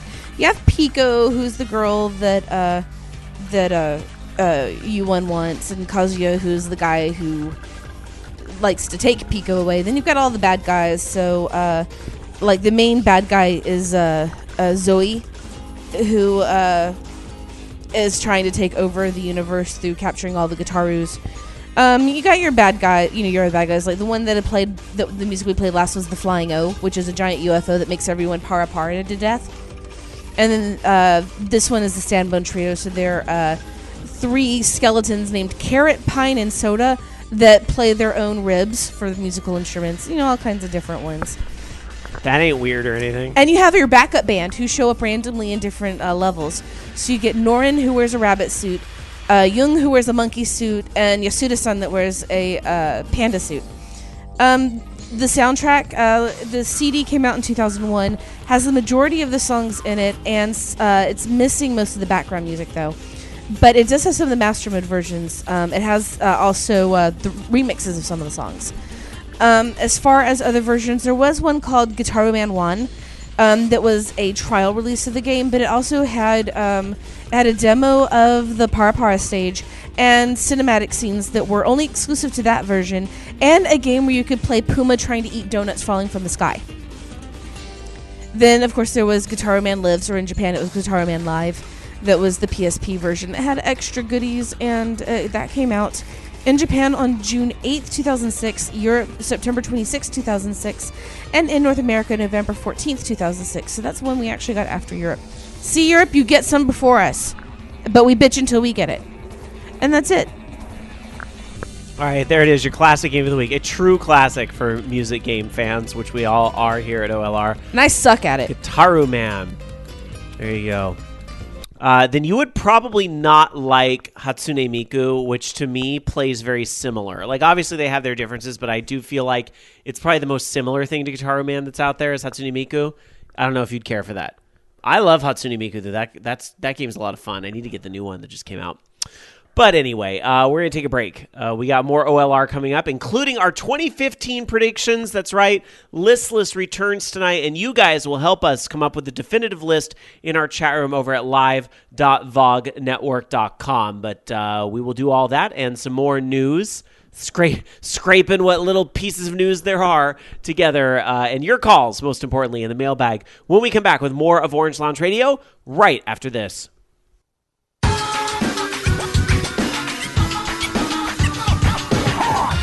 Welcome back, everybody, to Orange Lounge Radio, live on this Sunday evening, January the 4th of 2015, with episode number 582 of our show in progress. And we've been talking a little bit about what little gaming news there is this week. Like, we talked about the Sony PlayStation hack apology thing earlier, and the piracy being combated in Talos Principle. We talked a little bit about that earlier. Talked a little bit about an update on the VOG Jam. They were talking about that in the chat room during the break. And Loki actually working on his game during the show, and you said you fixed the bug. Yeah, I fixed it. I had to copy paste everything from the project that I was working on into a new project, then it fixed it. That's so weird that would do it. And what was the problem you were having? You were having some I was texture? having it's like seams in between, like, because it's my maps are a bunch of 3D objects right now, and I may just fuse them all together later, but right now it's a bunch of 3D objects, and so in between there was the seams were showing, and it wasn't doing that before because as my screenshot, and there's still kind of showing, but it is a buggy way game. less. It's way less noticeable now. It's like very.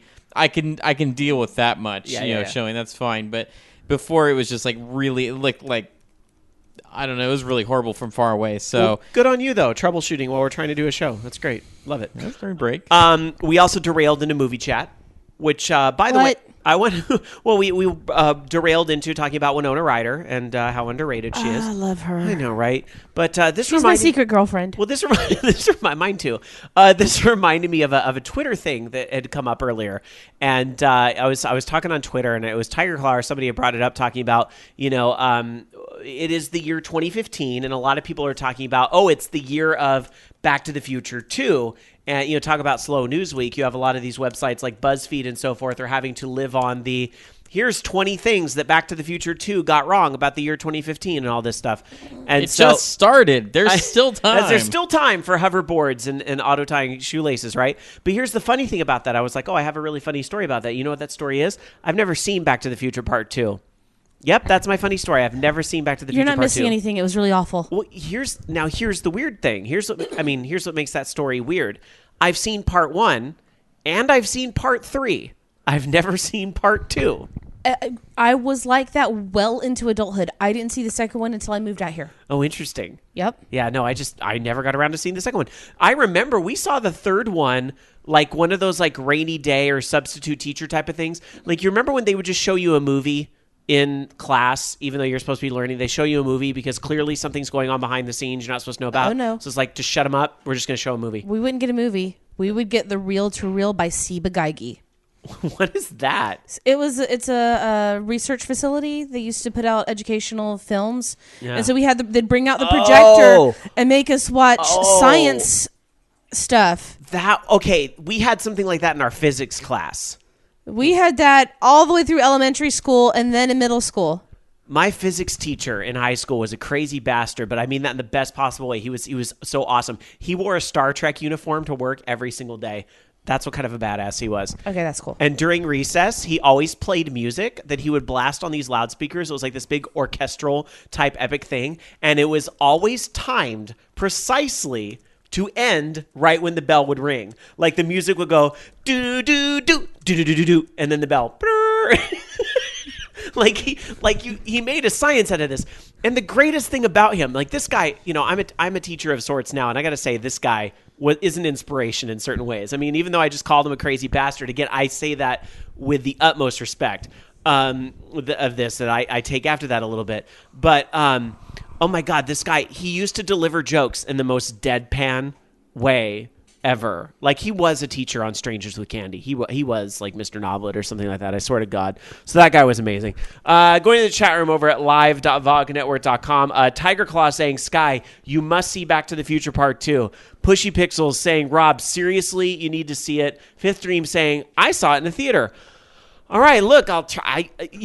Why don't we do a Dark Soccer and Rob, let's react to Back to the Future Part 2 YouTube.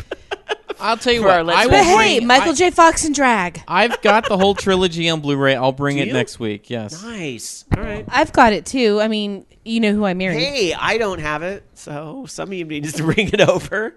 That reminds me, I just need to watch Tron again. But I have all the Star Trek Next Generation movies on Blu-ray thanks to my high school physics teacher. All right. Not really, but I did watch a lot of Next Generation in high school.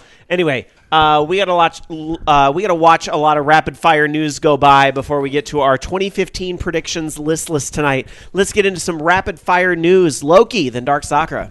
I would like to derail this real quick since you just mentioned Star Trek: The Next Generation. Oh sure. But I just thought I would pitch a game idea real quick because I think it's hilarious, and since I'm not going to be able to work on something like that, but I know they've had red shirts type of game where you're basically playing kind of as the crew members that are expendable. But imagine, if you will, kind of combining Star Trek: The Next Generation with, say, it wasn't 6 Feet Under. What was that one where she was Pushing the Grim Daisies? Reaper? Yep, whatever that one was. But basically where the object of the game is you have to kill those people on their away missions using the environment or something like that. Like you are, the Grim Reaper that has to kill the red shirts on their away mission. I think it would be an interesting game where you play, maybe you're saying this is what's already been done, where you play as the red shirt, but you're having to deal with, you don't want to go into these situations, but you have to, and you have a completely incompetent boss who keeps sending you into these death missions and death traps. And maybe at the end of the game, you find out some weird twist, like the boss has been out to purposely kill you the whole time because there's something, I don't know, involving your family. Make a game called I Wear a Red Shirt. Zach Brannigan. Anyway, I like those ideas. Those are good ideas. Those are good. All right, how about some rapid fire news though? Back to games that actually exist, Logan. Okay, so there's a rumor that apparently the data for a Duck Hunt amiibo is on the Smash Brothers disc. And I guess there was some video that came out kind of showing that they hacked. I don't know if they hacked, the near field communication or did something to where it tricked it, allegedly, to believe that there was an amiibo that, doesn't exist yet. And apparently a menu came up showing the Duck Hunt figures. I don't know if that's true or not, but I could see them putting out an amiibo, and I could definitely see that the game would support characters that aren't out yet. I mean, I know they did the same thing with, was it Disney Infinity and stuff, supported characters that weren't out yet. Yeah. But they were planned, so I can see that. I'm pretty sure Nintendo has an amiibo plan for every single character in Smash Brothers. I'm pretty sure that's a thing that's going to happen. So... But except maybe Pac-Man because of the licensing issues. But then again, if they got Mega Man and Sonic... I don't see why they won't have a Pac-Man amiibo I'm at some sure point. They would. Yeah. They could. So, I don't know. I guess we'll have to wait and see. I'm sure that, that'll be another one of those Nintendo Directs where they announce more amiibo figures. So, Hooray. This is kind of cool. There's going to be some Idea Factory RPGs now coming to PC. And with this, they're going to have Hyperdimension Neptunia Rebirth 1 and Hyperdimension Neptunia Rebirth 2, which were both originally out, at least over here on the Vita. And then Fairy Fencer F, which was a PlayStation 3 title that's coming out over here as well on Steam.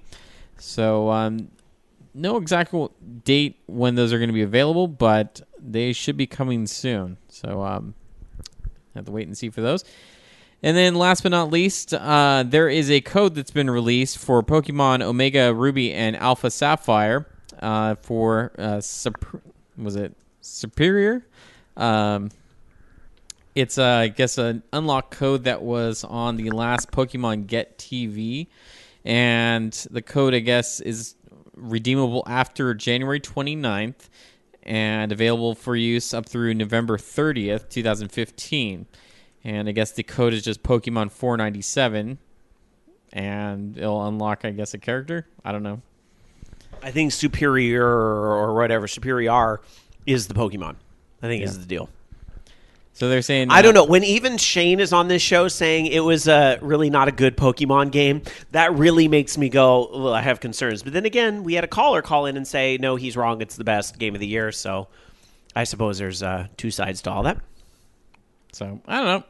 Cool, I guess. I'm not a Pokemon fan, so that means little to me. All right. Dark Soccer, how about you? I'm busy cooking. Those cookies you brought are so good. Curse you. No, bless me. Delicious cookies. So there is an extension done by Nintendo. Now, this isn't an extension for the Digital Deluxe promotion, but you can redeem your vouchers for it through April. Basically, the program's being extended through April 1st, but the actual ability to purchase it ended at the end of the year. So that's a correction on that one. In other news, Mighty Number 9 is almost finished, and we had a message that came out from Inofune that said, Happy New Year, we're almost done. So, get ready. And last but not least, there's another character in Tekken 7 who is not as controversial as Lucky Chloe. His name is Shaheen. He is a Saudi Arabian soldier. And he actually was created based on feedback from the game designer asking, what do you most want to see in the next Tekken game? And a lot of people said they wanted a Middle Eastern character. And I have to say, he's got some of the stereotypical stuff on him, but he's actually pretty handsome, has a sword.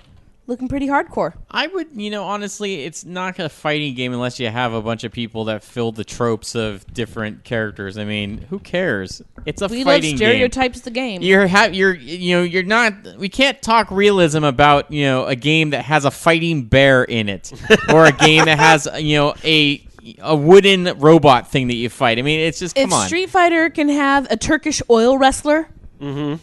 Then I think having a rather subdued and well-dressed, stylish Saudi man is perfectly fine for Tekken 7. Absolutely. I think if you can have a Turkish oil wrestler, then you can have Lucky Chloe. Mm-hmm. Why not? Why not? I didn't have a problem with Lucky Chloe. I don't know why people just want to get mad. Like, sometimes I think that's the purpose of Twitter. And don't get me wrong, like, I've had a lot of very positive interactions on Twitter. I met a lot of great people on Twitter, but sometimes I think, like, people just have Twitter so they can complain about something. And it's like, if there was nothing else going on in the world, it's just I need to complain about something on freaking Twitter. And it's so easy. I'm on the internet. I have to say something about this. I'm on the internet. Fuck you all. Oh my God, listen to me be wrong. I don't care. Just listen. And it's so easy to tag people. Like, it's so easy to tag, like, at Lady Gaga.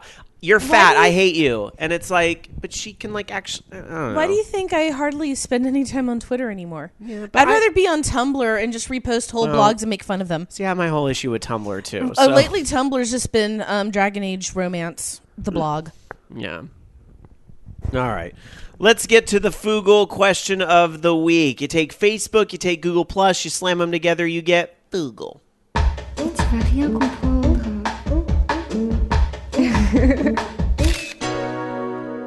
Every week, we ask our listeners that support us on social networks a question every week, which, by the way, you may start to see us using social networking more outside of just Sunday.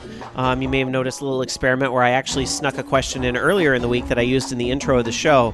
That might be a direction we start kind of going in more and more throughout the year. It's just something I'm experimenting with a little bit. So don't just follow us on Sunday. Keep an eye out, because you might see more questions throughout the week as there's more gaming news. Like, I would like to do something every day, but there's really just not been the news to necessitate it.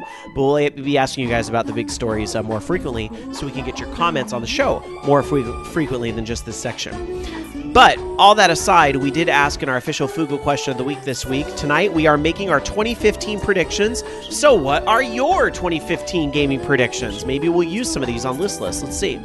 Red the Haze says 2015 will be a great year with all the upcoming games. I predict more remakes and revivals, which is great because I missed out on stuff last gen. I also want old franchises with great ideas to come back, such as the spiritual revival of Clock Tower. Well, the good news for you is that that's a pretty safe bet. There's definitely going to be some more remakes and revivals. I just hope Final Fantasy 12 is one of them. All right. Raginator says, this is a bit of a cop-out answer, but I predict that I'll buy a shit ton of Steam games. Also, one of the safest predictions I've ever heard, but that's all right. I also like how often people use the word shit ton. As in a shit ton of smiling piles of poop emoticons. Andy R. says Half-Life 3 will release... Haha, just kidding. No way. Guillermo R. says Valve will quietly cancel Steam machines. Ooh. Nintendo will announce a 2D Metroid co-developed by Chair Entertainment, as well as a Wiimote-enabled port of the Infinity Blade trilogy. Oh, God, I think that's a real wild stab in the dark, but I hope you're fucking right. I really do. That would be amazing. Sony will stay quiet about The Last Guardian. That's a little more safe. Oculus Rift will finally come out, and No Man's Sky will be awesome in it. And Fifth Dream on Facebook says virtual reality will finally begin making its way into the mainstream near the end of the year and beginning of the next. Soon it won't be a joke or thought of as a fad anymore and just become the way a lot of people game. As a byproduct, there will be a reboot of the Lawnmower Man movie series in 2017. Okay, maybe not. I hope so. No, on both of those. Yeah, I really do. Oh no, I'm totally fine with the first part of the Lawnmower answer. Man sequel was goddamn terrible, though. I mean, and don't get me wrong, the Lawnmower Man, his adventures through the Mind's Eye videos was fantastic, but I could totally see a reboot of that. Make it crazy and creepy. I am so curious to see what happens when things like Oculus Rift and Project Morpheus, whatever it ends up actually being called, all these things come out. I'm very curious to see what happens. All right. Act Deft over on Google Plus says Loki's game gets finished. Seriously speaking, though, I expect a major gaming company to go under this year. Sad, but maybe true. I'm sure there's at least two. Just like I imagine the sun will come out tomorrow. I think there's two big Japanese ones we're all looking at, but maybe we'll get into that in our official predictions here in a minute. Redtertainment says in the answers, The Witcher 3 gets delayed again, pushing back the release to holiday. Ooh, that would be pretty interesting if that happened. Price cut on the Wii U in time for holiday. No price cut on PS4 or Xbox One. Did they really make good on the threat to up the price of Xbox One $50 again? Like, did the price of Xbox One go back up by $50?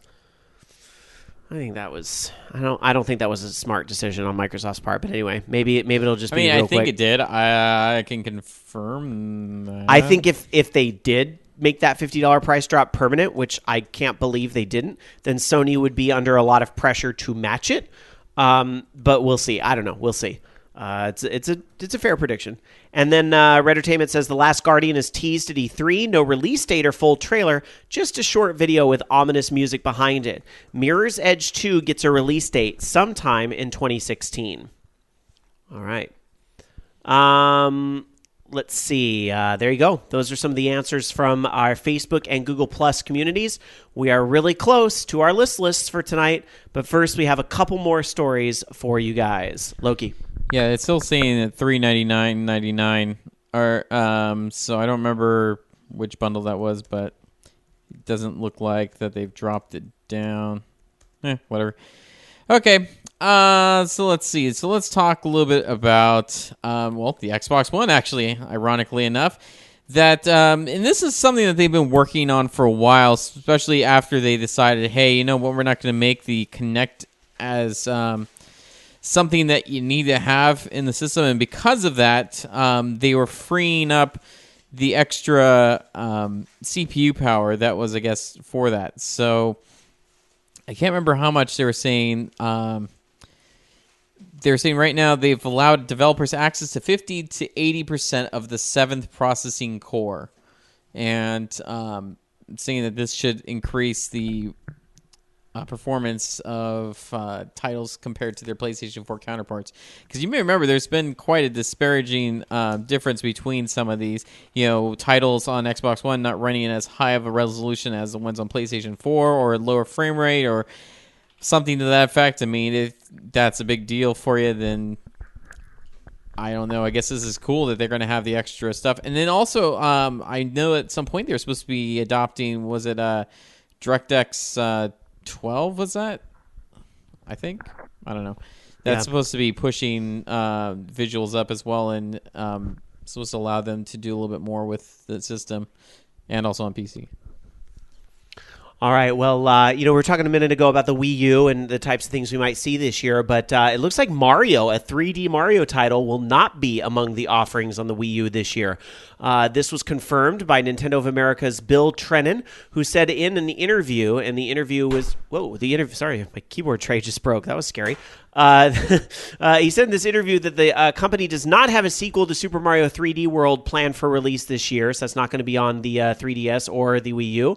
But of course, there is Mario Maker coming on the Wii U, and Mario Party 10.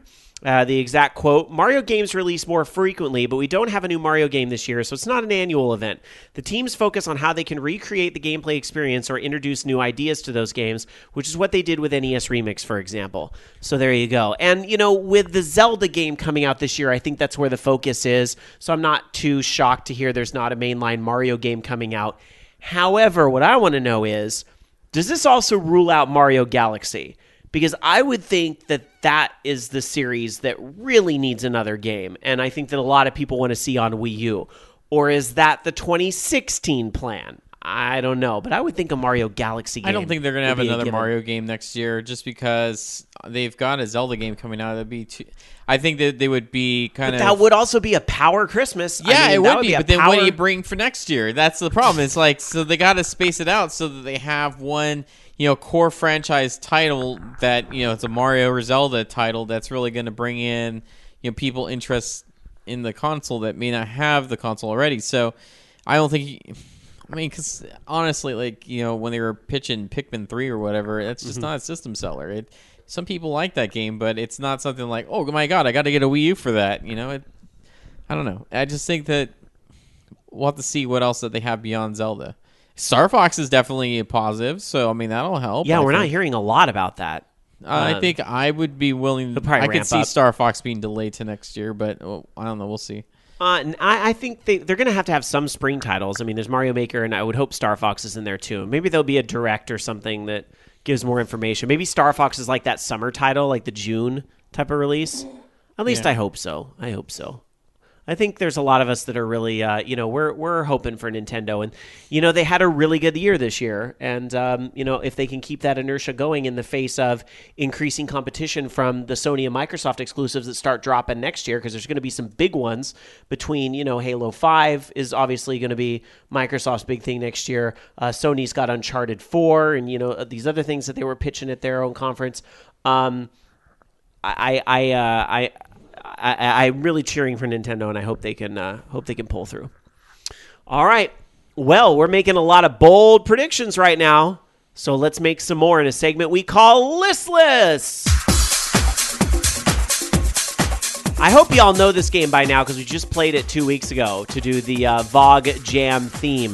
But here's the way Listless works. We are going to create a list with our hosts here in studio. And joining us tonight for the 2015 predictions, you guys really got a kick out of his predictions last year. So he is back joining us special tonight. Say hello to Alan. Hello. Hi, Alan. How are you? I'm good. How's Dragon Age going? I've been talking about your marathoning of Dragon Age. Good. Keep the chat hear me okay? Yeah, they can hear you fine. All right. I just started the Legacy DLC for Dragon Age 2, which for Inquisition is very important. Ah, okay. No spoilers. OMG spoilers. Okay, OMG. Anything else of gaming that you want to point out that you've been up to lately?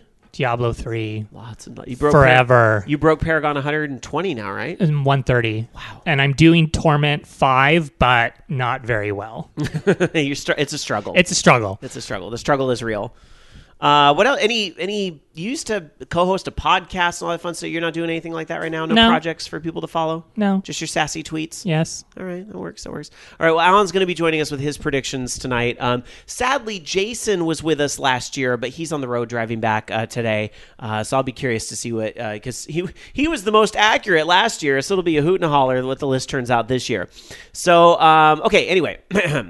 Let's get back to the music here while I explain the way Listless works. All right, so we are going to build a list. And the way that we are going to build the list is each host, and Alan, our special co-host tonight, will go around and give their top 3 answers. Then the difficult round comes where we each eliminate one answer from the list. That will leave a list of 8 that you, the listeners, the live chatters, the live folks, can vote on in our chat room over at live.vognetwork.com. You must be logged into the site to see it. If you're not logged in, you will not see it pop up right under the chat. But we're going to put up the board right now. What is the official OLR, quote, 2015 in video gaming prediction? So we did it last year and it was a lot of fun, so we're going to do it again right now.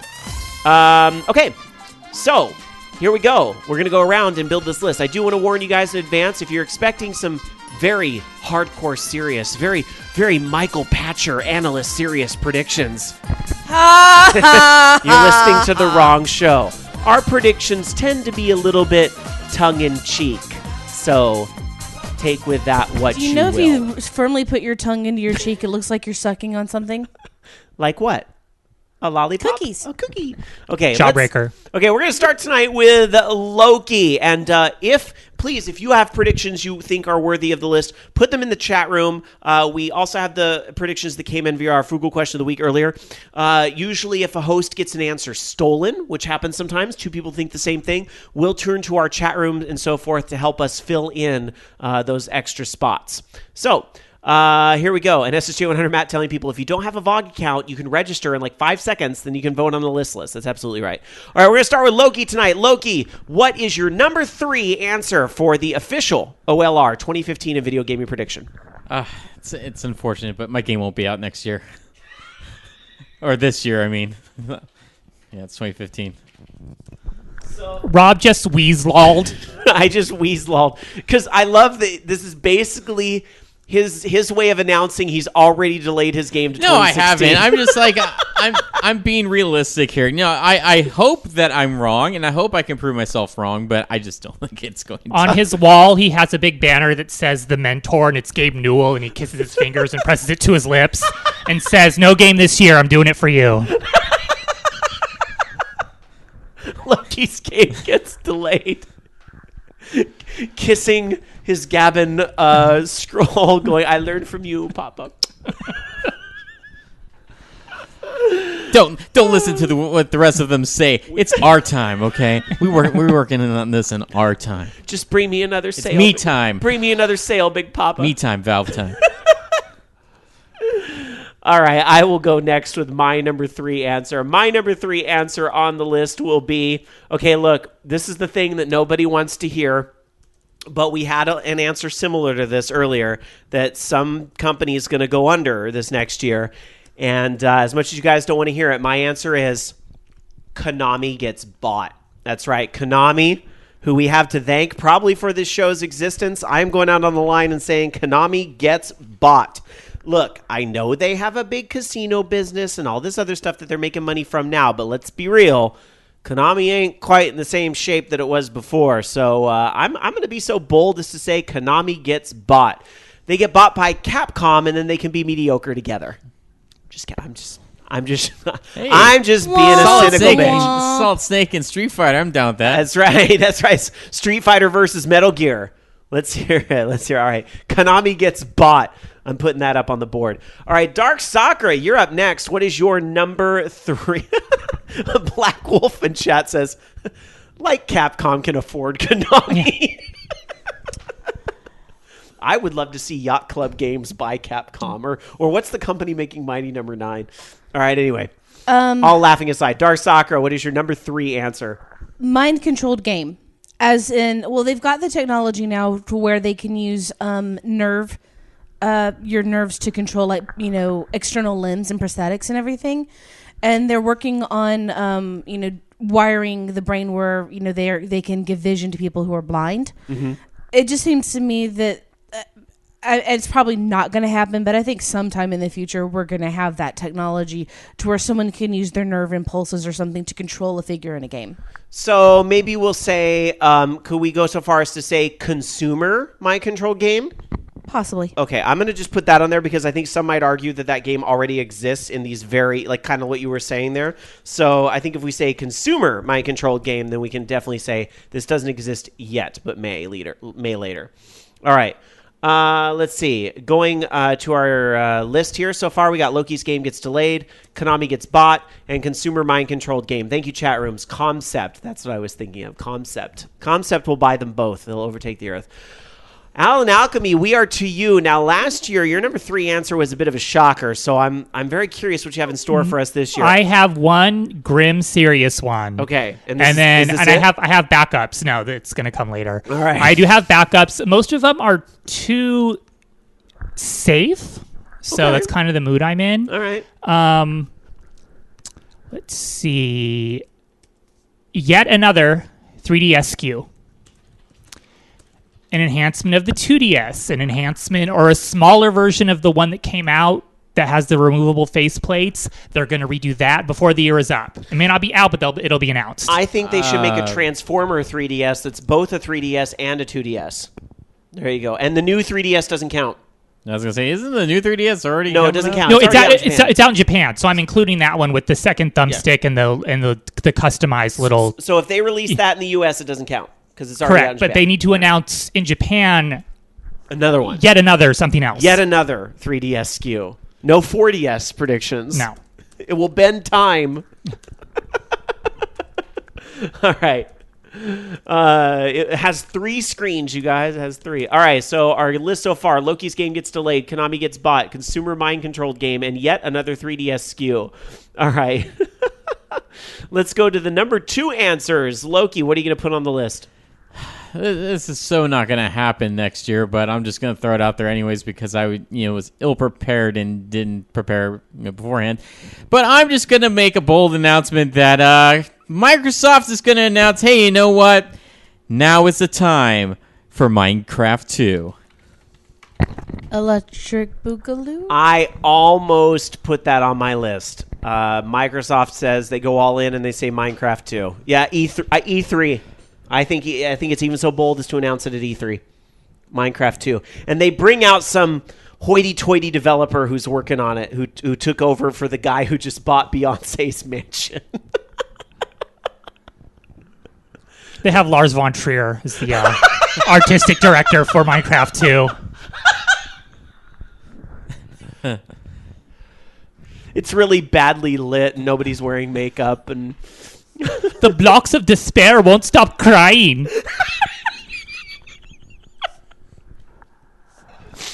Wow. Lars von Trier's Minecraft 2. I love it. All right, there it is. It's on the list. Let's go to the next answer. See, the sad thing is half our chatters probably don't even understand how funny that really is, what he just did. All right. Anyway, but for the half to do. All right, my number 2 answer. You know what? We've seen in the past year that third-party support has really been hurting the Wii U. And so what I'm going to say is going to happen in 2015, EA is going to buckle under the pressure of the society and the tweets and all that stuff. EA is going to release a Wii U game. And it tanks. Does it tank? EA releases a Wii U game finally, and it tanks. But not counting all the stuff they've already released. I realized they had like 4 in the window, but let's be real. So by definition, they would be releasing a third-party game on the Wii U. So that would tank anyways by default. So. Oh, stop! All well, right. You know that their Wii U version of Mass Effect 3 is the definitive one. It's the best one out there. I own it. All right. It's just the comic. They should have just put out the goddamn trilogy and the no DLC and then a multiplayer DLC. If they had just put out the goddamn trilogy on Wii U, it would have been fine because then it would have been the same price. It wasn't anyway. Nerd rage. Dark Sakura, what's your number 2 answer? We have an entire year full of Dragon Age Inquisition DLC that includes something that was much like Citadel for Mass Effect. I personally am looking forward to the Egg Hunt DLC. And I'm not going to spoil anything from that. All right, a year full of Dragon Age Inquisition DLC. Talk about a safe answer. BioWare DLC? Get out. All right. The thing is, they had said that they weren't going to be able to do DLC for Frostbite or something. Oh, I think they're going to figure it out. Oh, they it's already a said, miracle. it can't be modded. Yeah, it can. People It's are already a doing it. miracle. Okay, I see where your answer comes from because they've gone on record saying they're not going to do it, and then they're going to come And back what's and the say, first character mod that JK. came out? A softer Cassandra with makeup and without her scar. Ugh, Because dude bros are gross. disgusting. Do we have nudie mods yet? No. Someone's trying to do one for Solus to make him look like his original concept art where he had the black dreads. Actually, there is, if a NPC that you can romance has a tasteful sex scene where it shows them, like you get to see Dorian's butt. Sorry for spoilers. People have found a way to take that skin and force it over his clothes in the real game. Well, and there's also the fly cam is available now. I mean, which basically you can see the dudes have no junk. Yeah, that's it. All right. Well, Alan, it's time for your number 2 choice. What is your number 2 2015 gaming prediction? Punishing abject silence from Valve on anything except financials. No controller, no DLC for Dota 2, nothing. No Steam machines. You're going to go with the guy who says the Steam machines don't happen. But they could have updates on Team Fortress 2. Well, yeah, I mean, but as far as an announcement as to like No a fucking sequel, Half-Life 3. That's well, yeah, but also no Left 4 Dead 3, no Source 2, no new controller. So yet another year of jack and shit from Valve. Is basically aside what you're from our Steam store made a lot of money. That's it. That's all we're getting. All right, fair enough. All right, let's get now to the number 1 answers. Hopefully, going to be a little more out of the safe zone. We'll see. All right, Loki, one more item for the board. What is it going to be for you? Since we've already heard the rumors, I'm just going to go with it anyways, that there will be a new console that will enter the market to compete with the other consoles. From a new company? From another company, yes. So, but you're not talking something like Ouya. You're talking something like big from like Samsung or somebody enters in a big way with a console on the level of PlayStation 4, Xbox One. All right, fair enough. That's a bold prediction. Sure is. I mean, that may be their intention. Will it go the way of the Ouya? Maybe, but there will be someone that will at least make the attempt. All right. My number 1 answer is going to be, and some of you may say that's never going to happen, and that might be true. So maybe this one is just wishful thinking a little bit. But my number 1 answer is one of those DDoS brats gets the death penalty. That's my number 1 answer. That's a little much. I'm not saying... I didn't say it was because of the DDoSing. I just said they're going to get the death penalty. We're setting an example with this guy. So... there it is. Set an example. So there it is. One of the DDoS brats gets the death penalty. That's my number 1 answer. We already have a precedent of a hacker getting more punishment than the crimes that they exposed in the hack. And to elaborate also on what I said, yes, it will not be just another Android console. It will be a console, not an Android console. All right, fair enough. And again, I'm not saying they got the death penalty because of the DDoS. It's just, how long until someone dies over this shit is all I'm saying. How long? Bonds 006 says, wow, Rob, a bit harsh there. Nope. How dare you take away my PlayStation during Christmas? Off with your head! Off with your head! But maybe they just happen to murder somebody too. I mean, they already have a record of crime. Now I just picture you as Mrs. White. Because Flames! I hated them so much. It flames on the side of my face. Yes, because it's such a slippery slope. Executing code to use a system, a bunch of computers to flood a site and murder. Yeah, it's pretty similar. Pushy Pixels in chat saying, remind me not to pirate anything around Rob. And Fifth Dream says, we get to punch you once for every request you sent the server. I love that idea. Punch them in the dick one time for every request that they sent to the server. You know what? They could be genetically female.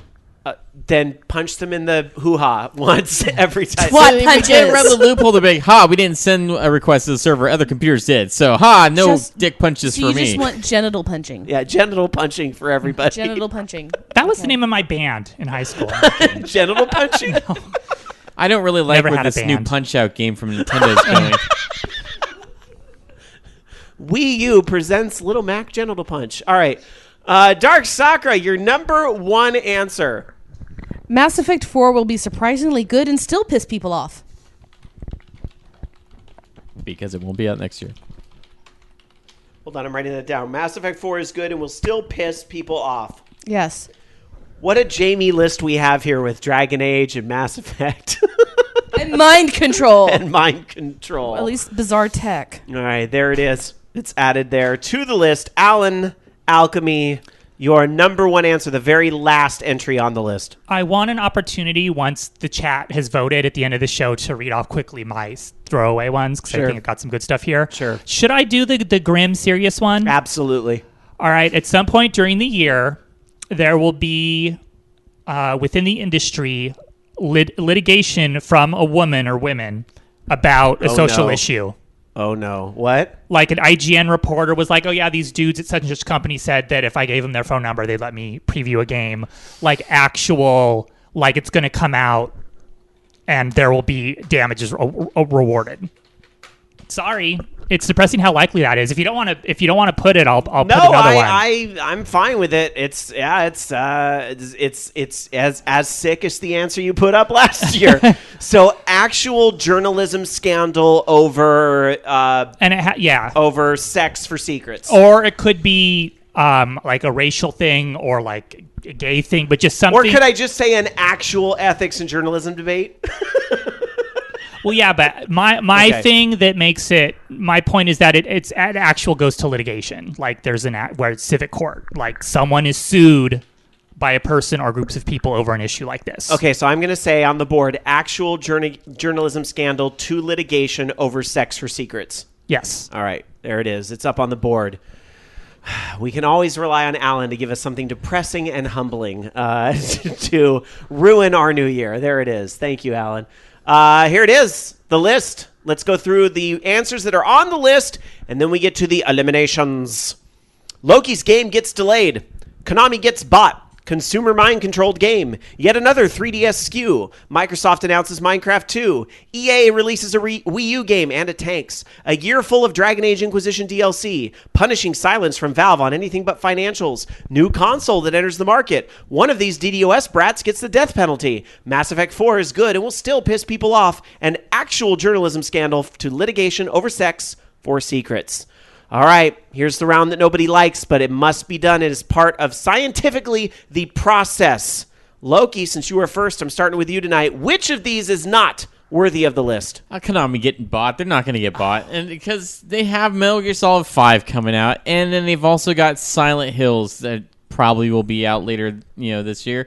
I'm pretty confident that they'll be fine. You and your fucking realism. All right, it is stricken from the list. Konami gets bought is stricken from the list. I can see Capcom getting bought. A lot of chat room people not a fan of that answer. So I think a lot of people are very happy you eliminated that from the list. All right, I'm up next. Which of these is not worthy of the list? I am going to say, no. Yeah, I'm so close to taking one of yours off, Jamie, but I'm actually going to go ahead and eliminate one of Loki's, a revenge vote. I'm going to eliminate Loki's game gets delayed because he's not allowed to delay it. There it is. Now it's gone. It is stricken from the list. Delay. Well, now you can't. It's gone. Stricken from the list. Dark Soccer gets by unscathed. I almost went for one of her answers, but I decided on that one. My answers are great. All right, Dark Soccer, which of these is not worthy of the list? Don't hurt yourself. I make a career out of hurting myself over here. Get a workman's comp issue. Oh, wait. I'm going to say the EU releasing the game that tanks. Because people buy EU shit anyway. EA releasing a Wii U game that tanks. You are eliminating that from the list. Yeah, and sorry. I mean, that was the only one that really just and there goes my list. Because they've done good. They've done games that haven't tanked. All right. Well, I still think that was accurate, but whatever. This just means y'all just gave immunity to one of these DDoS brats gets the death penalty, is now immune. See, I had a plan. So Alan may not remove that answer because no host may have their list completely eliminated. So Alan, that one aside, which of these is not worthy of the list? Alan I'm sorry. I'm reading it off the screen. I'm trying to pick between two. I am going to eliminate the Mass Effect 4 one just because I don't think we're getting it this year. Mm-hmm. And of course, people will have a problem with the content. BioWare can't win for losing. So. All right. So yeah, I got to admit that was one of the ones. If it was 2016, I would say so because I think that's when we're really going to have assets to look at. Sure. For Mass Effect. All right. Well, there Sorry, it is. Jamie. Sorry, Jamie. But it's okay. Hey, at least you still have 2 answers on the board. I get 1. But your answer is honestly beautiful. It's a precious angel. It's a sweet snowflake. Well, now don't influence the vote, Jamie. Don't influence the vote. All right, here it is. Your list that is left to vote on. I was just petting your ego. And well, thank you. I appreciate that. That's always nice to have. Here it is, the list of the answers you may vote on. Microsoft announces Minecraft 2. New console enters the market. One of these DDoS brats gets the death penalty. Consumer mind-controlled game. A year full of Dragon Age Inquisition DLC. Yet another 3DS SKU. Punishing silence from Valve on anything but financials. And actual journalism scandal to litigation over sex for secrets. How did that one get by? Look at that, Alan's list. Because we expect it. The controversial, always, Alan Alchemy, his list escapes completely unscathed. Look at that. So there it is. It is your turn to answer. You're going to click on your number 1 and then click on your number 2. Those votes are weighted, so think carefully before clicking. You click on your number 1 and you click on your number 2 answer, and then you're going to click answer at the bottom of the screen, and that will submit the votes for the official tabulation, and we will tabulate those votes and get the answer for the official OLR 2015 video gaming prediction after a little bit here on OLR. Alan, I'm sure you're probably stepping out at this point to go play more games. Oh, you wanted to read some of your rejects. Should I do that now, or sure, should why not? I do it after the voting? Okay, why not? Hold on 1 second. It's too late. The list, the top 3 is coming from these 8, so it's too late now. Okay. The only bummer is if one of these ends up being better, but we'll see. Elder Scrolls Online and WildStar together become free to play. A little bit too. That was on my list. Okay. That was my extra answer, is that Elder Scrolls Online doesn't make its console release. It just gets similar. Gets just evaporated. Elder Scrolls Online just evaporates. Yeah. And then Loki covered this one, but I was going to say Microsoft announces officially what they're doing with Minecraft, and once everyone sees it, no one will care that they bought it. They'll love it. They'll immediately, Fickle Game will be like, yes, I want it. It's so good. They won't care where it comes from because that's what happens. Okay. But yeah, that's a very positive answer compared to your negativity. And then you'll like this one. This one was just for you. It's some shade. Polygon, at some point over the year, posts an editorial masked as news that is as dire and catastrophic as it is pretentious. But see, that's too safe. That obviously will happen. That's going to happen every week. That's a given. So there you go. It's a little more rainbows and unicorns. So than those are my spares, aka throwaways. That's good. It's a good list. Thank you. You're always a good time. Your Lars von Trier Minecraft, though, that was better than anything, to be honest. That was my favorite. The creepers are a metaphor for incest. Soundtrack by Bjork, and she's just crying. Bjork crying. Isn't that already a Bjork album? I am Bjork. No, it's like Bjork's beatboxing album is Minecraft. You know what? I didn't mind that It is album. morning and everything is precious.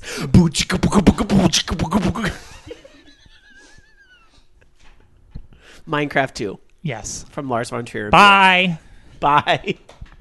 Thank you for blessing the show with your presence. I appreciate it. All right. And not just because it's our 5-year anniversary. All right. Love you too. All right, let's get to the mailbag. Every week, you guys send us emails. Now it's your chance to take over the show for a little bit. Participate at orangeloungeradio.com if you want to participate with our mailbag segment. Again, that's participate at orangeloungeradio.com, where you can send your emails. And Dark Sakura will dive into the mailbag head first and find the emails. Ew! Finds the emails that she believes are worthy of reading on the show tonight. Dark Sakura, what is in the mailbag? First one comes from Robert M. I can't really give a proper top 3 since most of my leisure time lately seems to be watching Let's Play videos and trying to sleep. But here's what comes to mind. That sounds like my husband. Best 2013 Steam purchase, Rogue Legacy. 2013. Okay. Probably 14. Yeah. I'm glad I finally checked this one out, even though I still haven't made it much further than the first boss. It runs great for me, except some more visually demanding traits like nearsighted or nostalgic on my 2009 MacBook. Gaming on a Mac. Y'all shut up. Smartest early access zombie survival strategy, Unturned. In a store crammed with such titles, the Canadian Roblox originated Unturned, with its simplistic look making it stand out and run on more systems than the more realistic-looking games. Only asks an entirely optional $5 for bonus content, as opposed to the usual $20 to $40. Its current build still doesn't always run great on my laptop, though.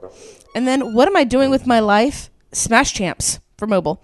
This game is explicitly a ripoff or a take on a competitive Fruit Ninja where you go training, never mind, I was misreading it. With you training fighting animal characters, but I can't seem to stop clicking in to take my turns. It has its charm, but it's not certainly one I would put on a proper Game of the Year list. Certainly not next to Threes and Monument Valley, and that's from Robert M. All right, that was a kind of a creative way of doing a top 3. Appreciate that. Yeah. All right. Next up. Yep. Hello, Wellar. It's cool that Balloon Fight came up as a classic game of the week. But other than tons of Virtual Console-related re-releases, it seems you guys believe nothing else had been done with the franchise. I guess none of you played a wonderful Nintendo Land on Wii U, because if you had, you'd certainly have remembered Balloon Trip Breeze. I did not play it. I forgot. Like a lot of Nintendo Land, Side-Eye, I forgot. Sorry. I don't have a Wii U. It wasn't as strong of a launch title as Wii Sports, just saying. That's right. Now that he's saying that, oh yeah, duh, that was a thing in Nintendo Land. Good observation. It's a high-definition reimagining of the classic one-player endurance test featuring 23 stages of challenging gameplay and charming visuals. There are items to collect, enemies to battle, and of course balloons to pop. It's really great, and one of the many reasons that anyone with a Wii U should track down a cheap, used copy of Nintendo Land. But not worth it finding a new, unpurchased copy, right? No. Also, because I didn't get in the top games of the year thing, I wanted to mention 2 indie games that are my top 3 of 2014, but slipped under the radar for most people. Bike Rider DX2 Galaxy on Nintendo 3DS is a sequel to 2013's most popular Japanese eShop download. It's a very simple game where you move forward automatically, press A to jump, and try to reach the goal. There are also pickups that allow you to float, fly, glide, drill through rocks, and more. So it's Robot Unicorn Attack. Any game developer should take note that it's basically a clinic on both level design and how to introduce new gameplay features throughout a game's levels, of which it has many. It costs a whopping $2.99, and if anyone listening to this downloads it and winds up hating it, I will pay them back. Really? It's the best value on the eShop and one of the 3DS's best games. And then TXK is Jeff Minter's latest game. If you don't know what it is, I will say that it's a perfectly tuned version of Tempest 2000 from the creator of Space Giraffe. If you don't know what either of those are, I'll just say that if you like arcade-style shooting, hard and fast electronic music, and pretty visuals, then grab a Vita, drop $10 on this game and turn off the lights, plug in some good headphones, and feed your head to 100 levels of bliss. I hadn't realized that it came out until it was released as a PS Plus download in October, and then quickly bought it before it became free. It was worth every cent, plus way more, and now is the best gaming experience I've had in 2014. If you don't own a Vita, but do own or will own a PS4, it's coming next year.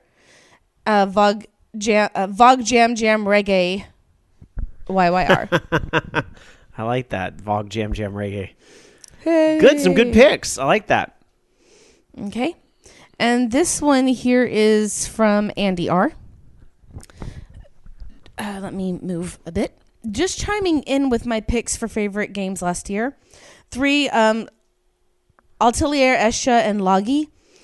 I'm a huge fan of the series in general, but this entry especially grabbed me. The combat has always been refined from the previous entries, and the alchemy system, one of the big draws of the series, is especially engaging thanks to a focus on using skills and abilities during the alchemy rather than the ingredient focus system of some of the past games.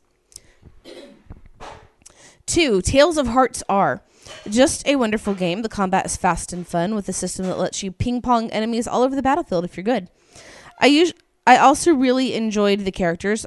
I was happy that the game actually went full bore on the romance, something a lot of JRPGs seem to leave in the implied area.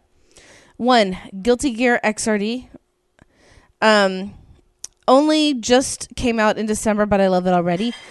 Again, I've been a fan of this series for a while, but absence really made the heart grow fonder. It's been forever since we had a proper sequel, pretty much since the PS2, as the only PS3 release, was a port with a few balance changes. And this game kicks the franchise back into gear, in a major way. For the last few games, if I'm not playing this game, I'm probably thinking about this game. For the past few weeks, sorry. Also, one disappointment, Super Smash Bros. On the 3DS. Not the Wii U, that version is fine. I really don't feel the 3DS version. It feels incredibly subpar compared to the Wii U version, to the point where I almost sold it back to buy it on the Wii U. It just feels like there's much less single-player content. The main mode, Smash Run, is just crap in my opinion. And I've yet to play the 3DS version online with 4 people and have the match not lag a ton. Like everyone is moving at half speed lag.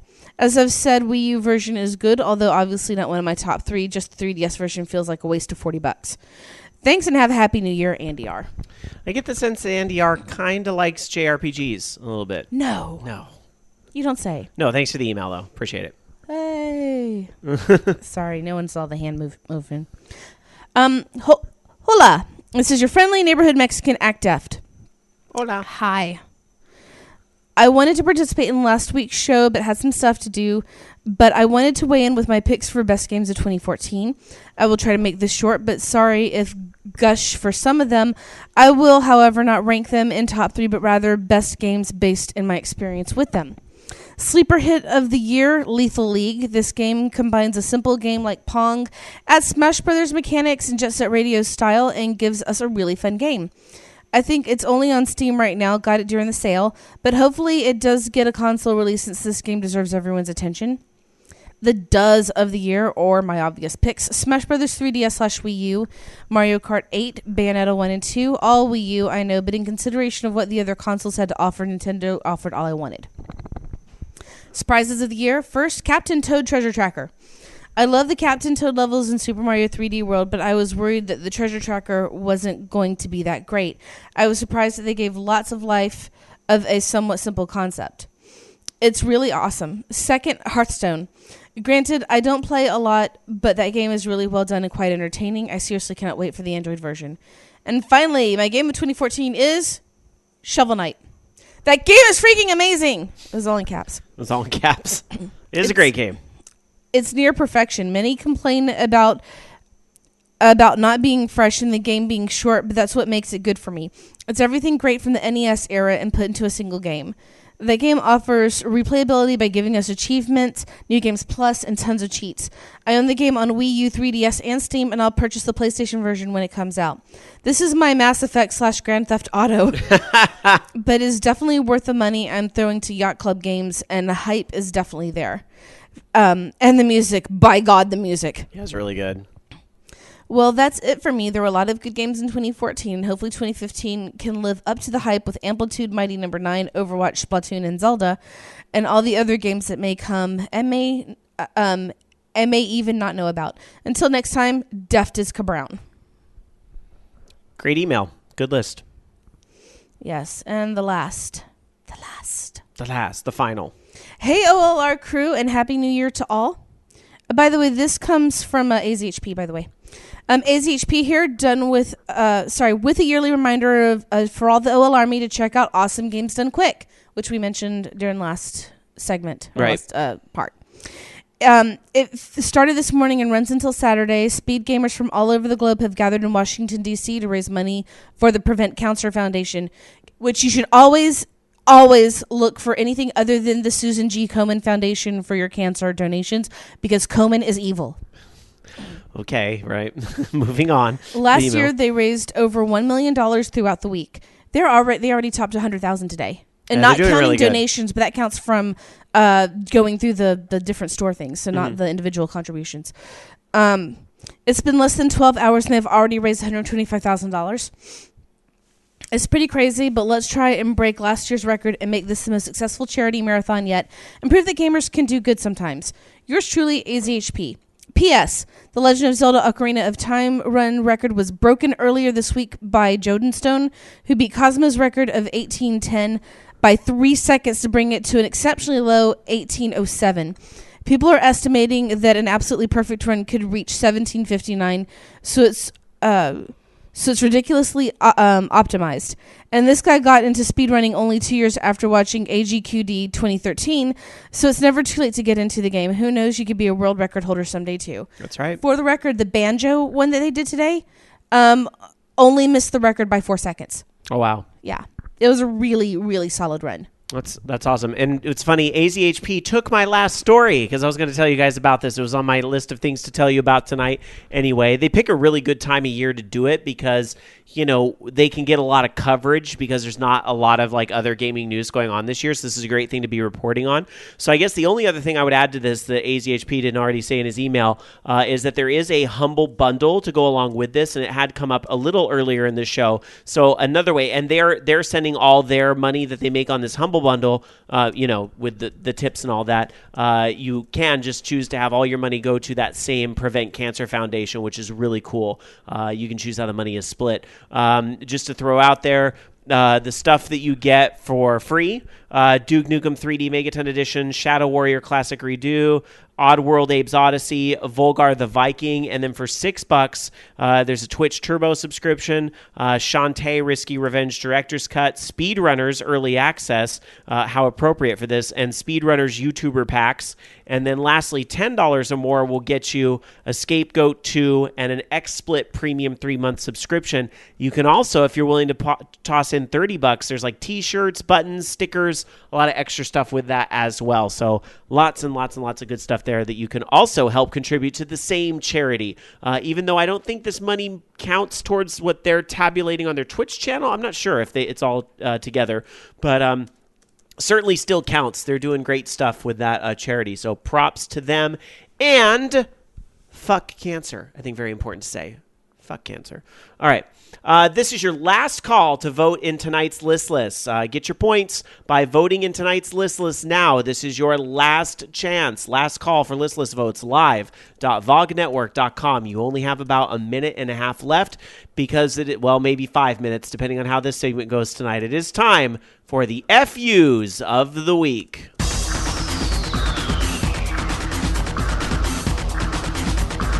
Oh, this is bad. Here is justice. Here is punishment. This is fucked up. I had something I was really angry about earlier today, but I don't remember what it is. So, FU to days off not having an extra 4 hours each day, and my days on being short 4 hours. They should just move those around. Come on, doctor, change time and space for me. That's a fair request. Loki, your FU of the week. I guess FU to children that don't sleep. Because our son was up for like 3 hours last night, so that's fun. And also, my new schedule is kind of weird. I have to go in an hour and 45 minutes, or hour and 15 minutes later in the morning, so I don't know how that's going to work. I just know there's going to be more traffic, both to and from work, so that's kind of lame. Yeah, tomorrow's going to be a crap. And my lunch is 15 minutes shorter, so it's like, Yeah, everybody goes back to work tomorrow, so it's going to be a really crappy commute. So good luck, everybody. That's why I'm going to leave early. There you go. That's why I'm glad Monday's my day off. Lucky you. And I live 8 minutes from work. Lucky you.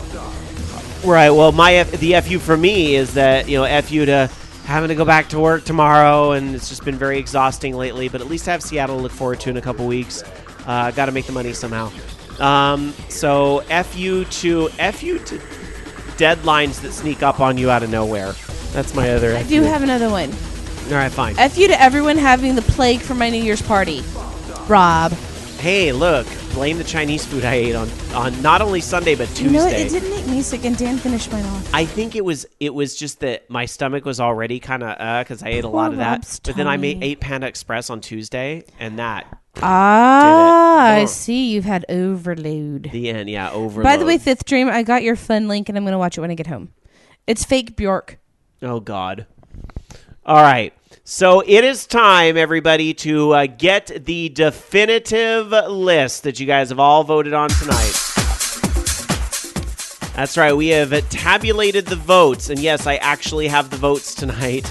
We have tabulated your votes, and we have your answers for the definitive list. Here it is, the official OLR 2015 predictions. Number 3, Microsoft announces Minecraft 2. Microsoft announces Minecraft 2 as the number 3 winner. And for number 2 tonight, we have a tie. OMG. A tie. It's a tie for the number 2 answer. Number 2 answer is yet another 3DS SKU and punishing silence from Valve on anything but financials is the number 2. Yay, Alan winner. for tying twice. There you go. Alan Alan tied with himself. tied himself. There it is.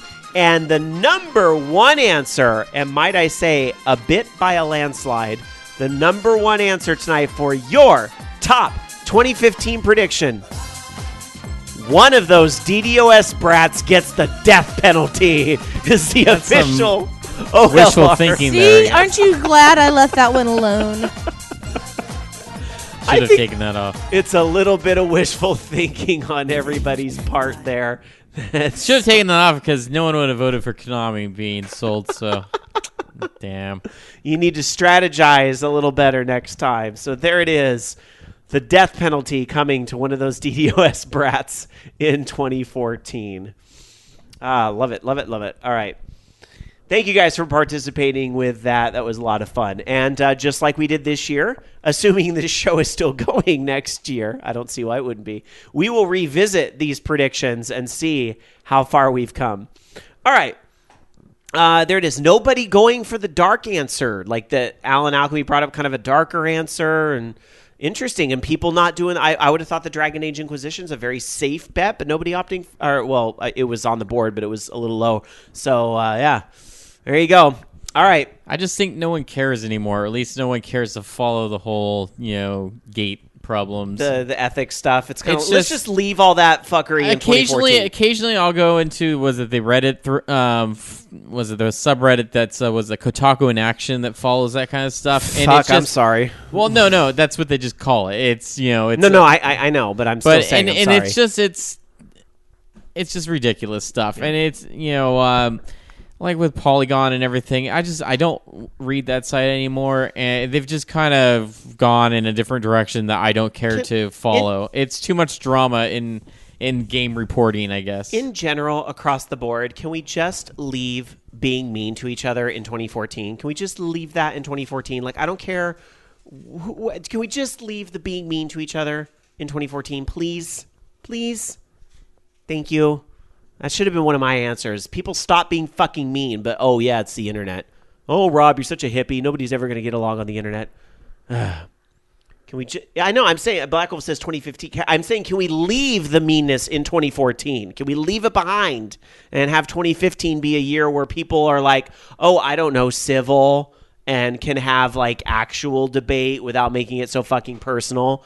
God. All right. Anyway, there it is. Moving on. Black Wolf says, no, leave it in 2015 and civility can be in 2016. You are part of the problem, sir. All right, just kidding. Awesome Games Done Quick was going to be my last story, but seeing as we had an emailer already report on that, I will just plug it again. Check that out, after this show is done, because you can always watch their entire archive at any point. Let's get into your calls at 1-877-GAME-OLR or our username on Skype, Orange Lounge Radio. Please give us a call. You can talk about your predictions if you want, maybe something in the news that we missed tonight.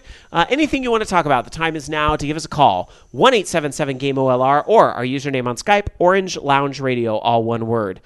Let me check in anyway. Loki, any last-minute stories tonight or even Dark Sakura?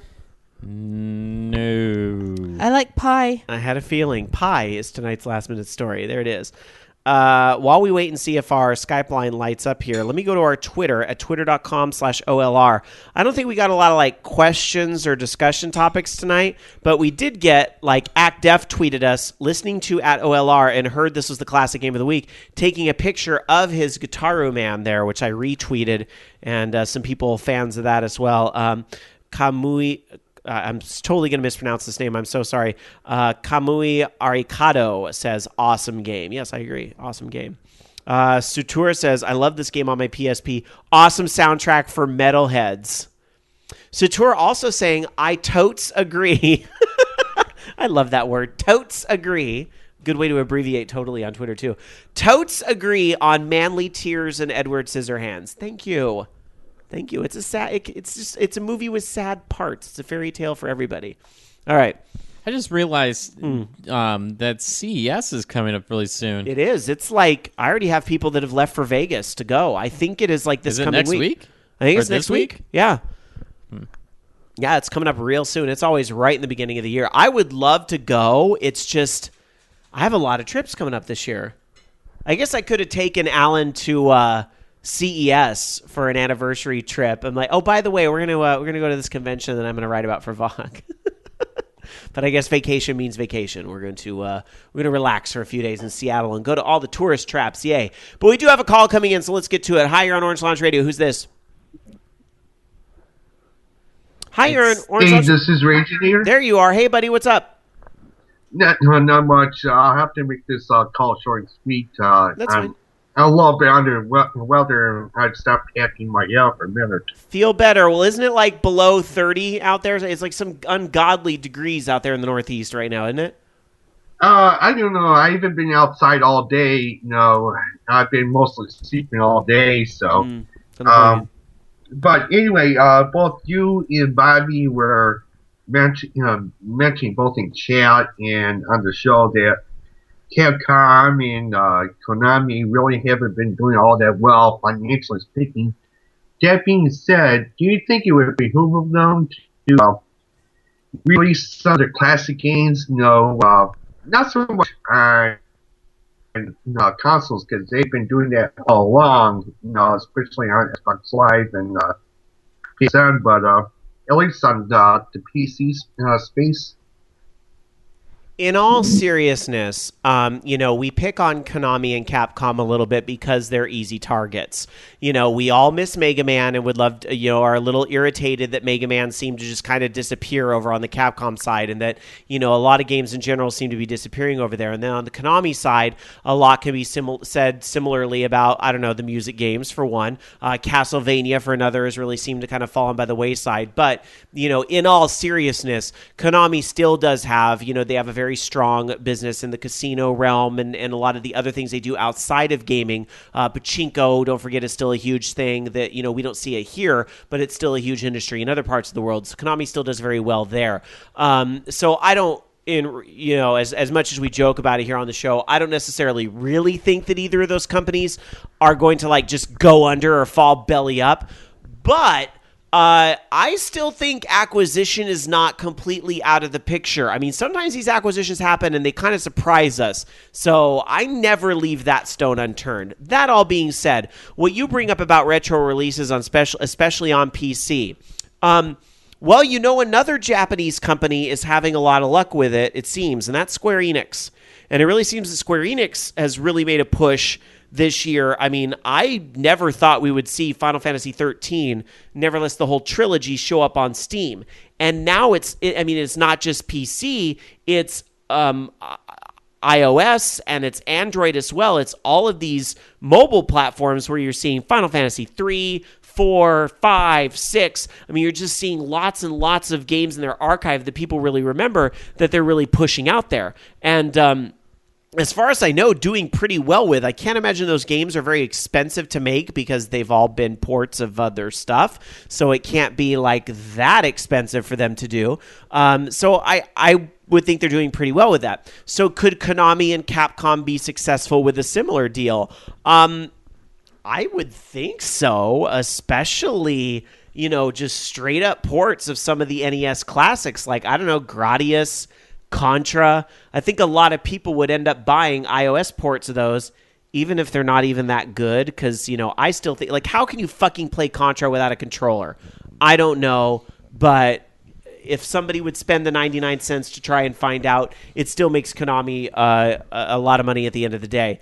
I don't see what there is to lose in those avenues, but that doesn't necessarily mean they're going to explore it. But I would think with Square Enix going down that path, maybe they'll follow. But as far as all the Mega Man games on PC, I don't know about that one. That might be a bit of a stretch. There was a Mega Man game on PC years ago, though. It had nothing to do with the rest of the Mega Man games. It was like 3 bosses and a couple Wily's Castle. I remember it. It was like an old PC game. You could play it in like CGA mode. Oh God, yeah. Yeah, I remember that. But that's just kind of disappeared. Bought that. Did you? I did too. It was pretty awesome. It ran like shit on my old computer, but that is true. Maybe with a built-in DOS box. That is a perfect candidate for GOG. But would Capcom ever get involved in a site like that? I don't know. Yeah, I agree with you wholeheartedly. I'm no programmer by any means. Between me and everyone else on the bug community, probably Black Wolf knows probably the most, from what I can tell. But even with that being said, I don't see, re-releasing stuff, on PC would be all that hard. And, now that I'm, console-less, I can't play my previously purchased downloadable content. If the retro releases were not available on, Steam, I would buy that stuff up in heartbeat. You know me. I buy games left and right. So. Right. Well, I think a lot of us do when it comes to Steam. But anyway, again, as much as I don't think the entire Capcom, Mega Man, all 8 games are going to come out for PC anytime soon, or really 10, I guess. 10 games are going to come out for PC anytime soon. Remember, DuckTales HD was a thing. And a lot of people really liked it, and it did pretty good. Maybe that is the ray of hope that we need as far as some of these retro titles go. Just, remember to buy this stuff if you like it. Don't freaking pirate it and all that stuff, and that's going to send a message that we want more of it. So, all right. Well, Rageinator, thanks for the call, and my fingers are crossed. I know you're a Steam fan and would like to see some of these classics on Steam. I hope it happens. Oh, definitely. Well, have a good one, all right? You too. Feel better. All right, thanks. All right, bye. Tiger Claw in chat. Mega Man PC came out in 1990. Let's see. Black Wolf in chat says, I'm not a programmer, but I don't think making this old code not made for current hardware work on current hardware shouldn't be hard. Newsflash, it's not easy. Well, isn't it interesting that somebody put out an NES emulator on the iOS marketplace? That was one of the stories we read last week, and it got taken down swiftly. So, it kind of depends on what level of a port they want to do. Okay, an emulator, sure, it's going to take a little work. I'll go with Mega Man PC not being able to run on, on current PCs. How about 1877 Game OLR username on Skype, Orange Lounge Radio? What about Mega Man 9 and Mega Man 10? No, why not? Those are more modern. Yeah. This should be a little bit easier to port over, I would think. I would think.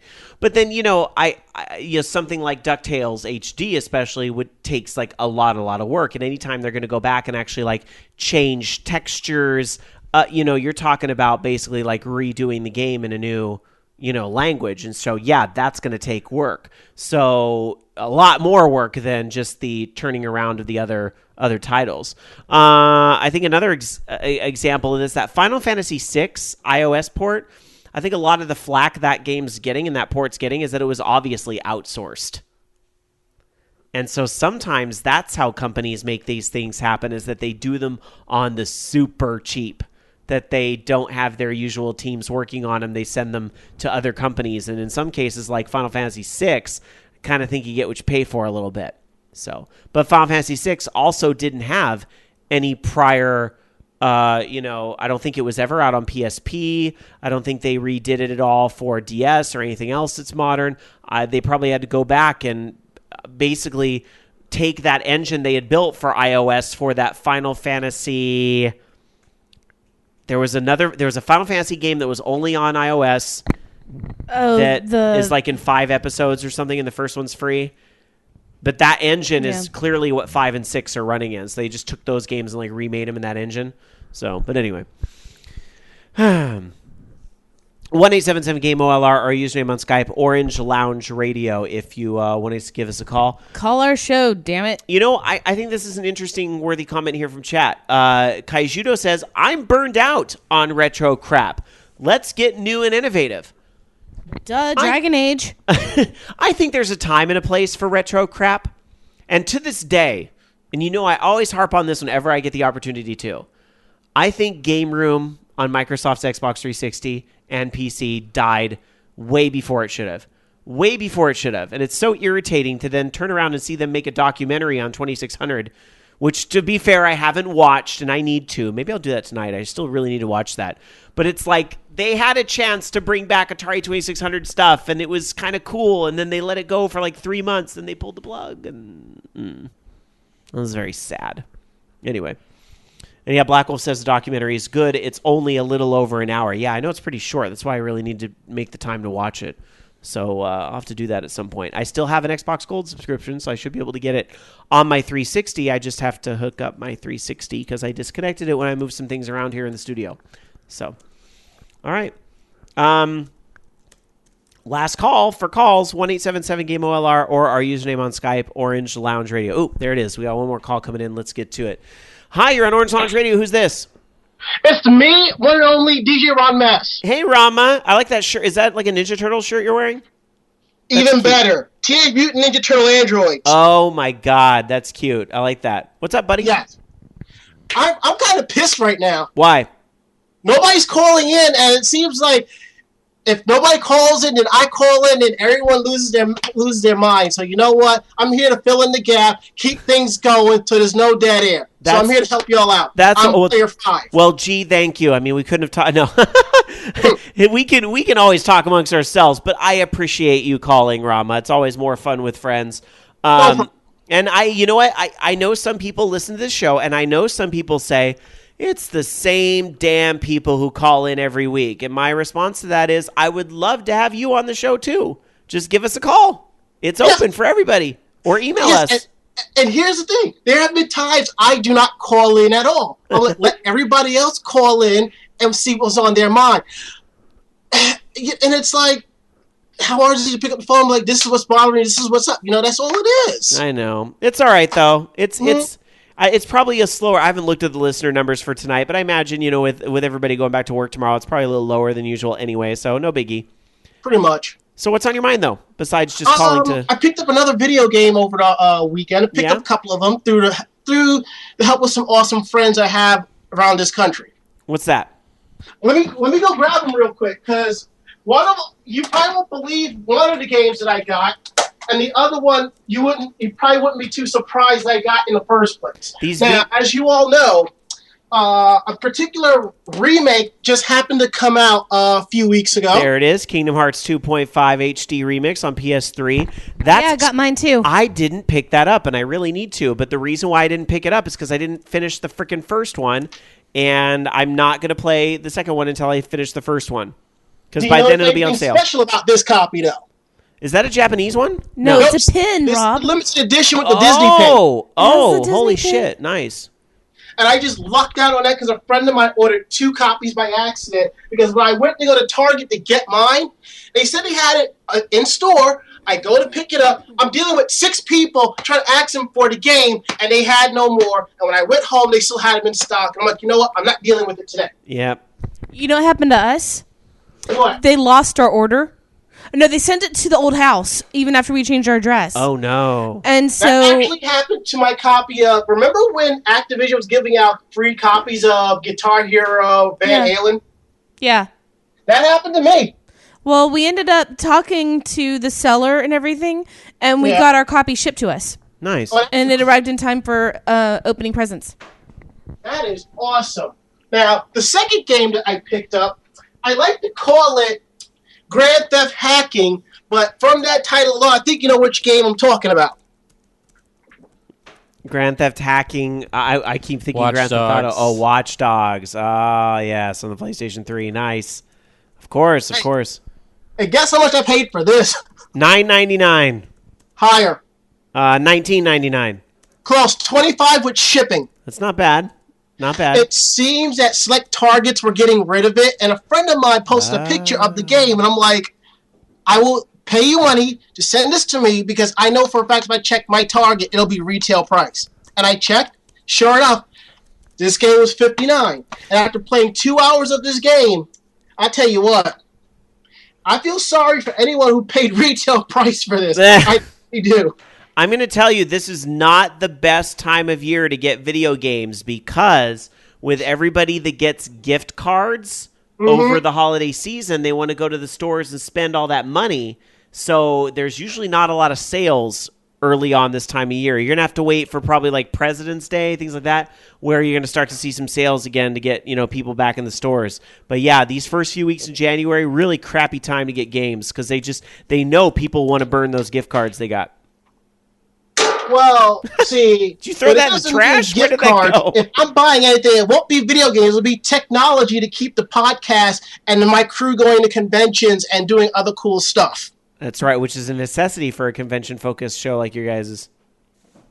We had a big convention here in Sacramento this weekend, and just none of us got around to getting out. But Sac Anime was this weekend. Why didn't y'all not go to Sac Anime? I know peoples. I would have gotten y'all a hookup. I know. You know what's funny? And I know people through the stuff I used to do with Rocky. I know people involved with that stuff too. And it's just I don't know why we don't go. Well, I know why we don't go to the summer one because the summer one is always the same weekend as Dragon Con and PAX. So it's like, sorry, Sac Anime, there's just so much going on.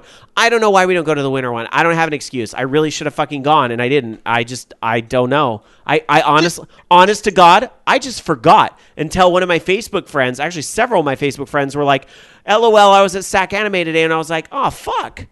Yeah, because one of my friends who's also a voice actor, he posted a picture of him and Peter Cullen, and I'm just like, oh, you bastard. Yeah. They're getting a lot of big names there right now. Because, again, this isn't a big time of year for cons, but celebs still want to get paid, so they can get some really good talent for this stuff. And what's interesting is there's also another convention going on this weekend, too. I have friends that are staffing and working right now. Otakon Vegas. So, I didn't know that was this weekend. Interesting. Wow. All right.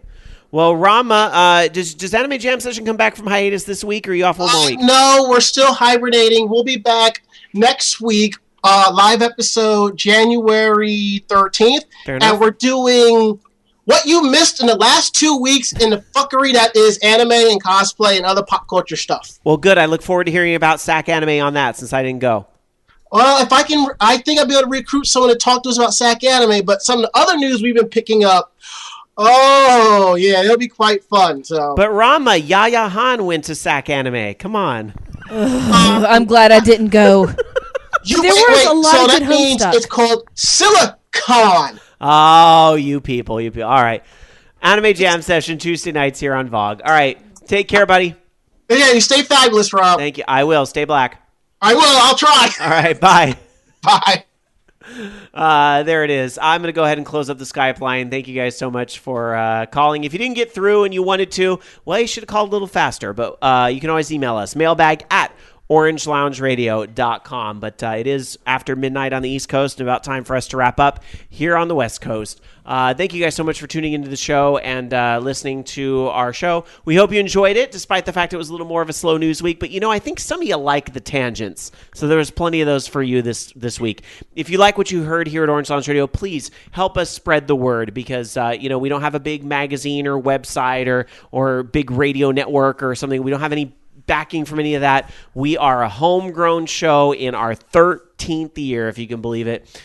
So word of mouth is all we got. Word of mouth. Tell a friend or five about the show. A 5-star rating on a network like iTunes or Stitcher, on which, by the way, we haven't gotten a 5-star rating in a very long time on either of those networks. So we would really appreciate it if you take a few seconds to wherever you learned about this show, go leave us a nice review.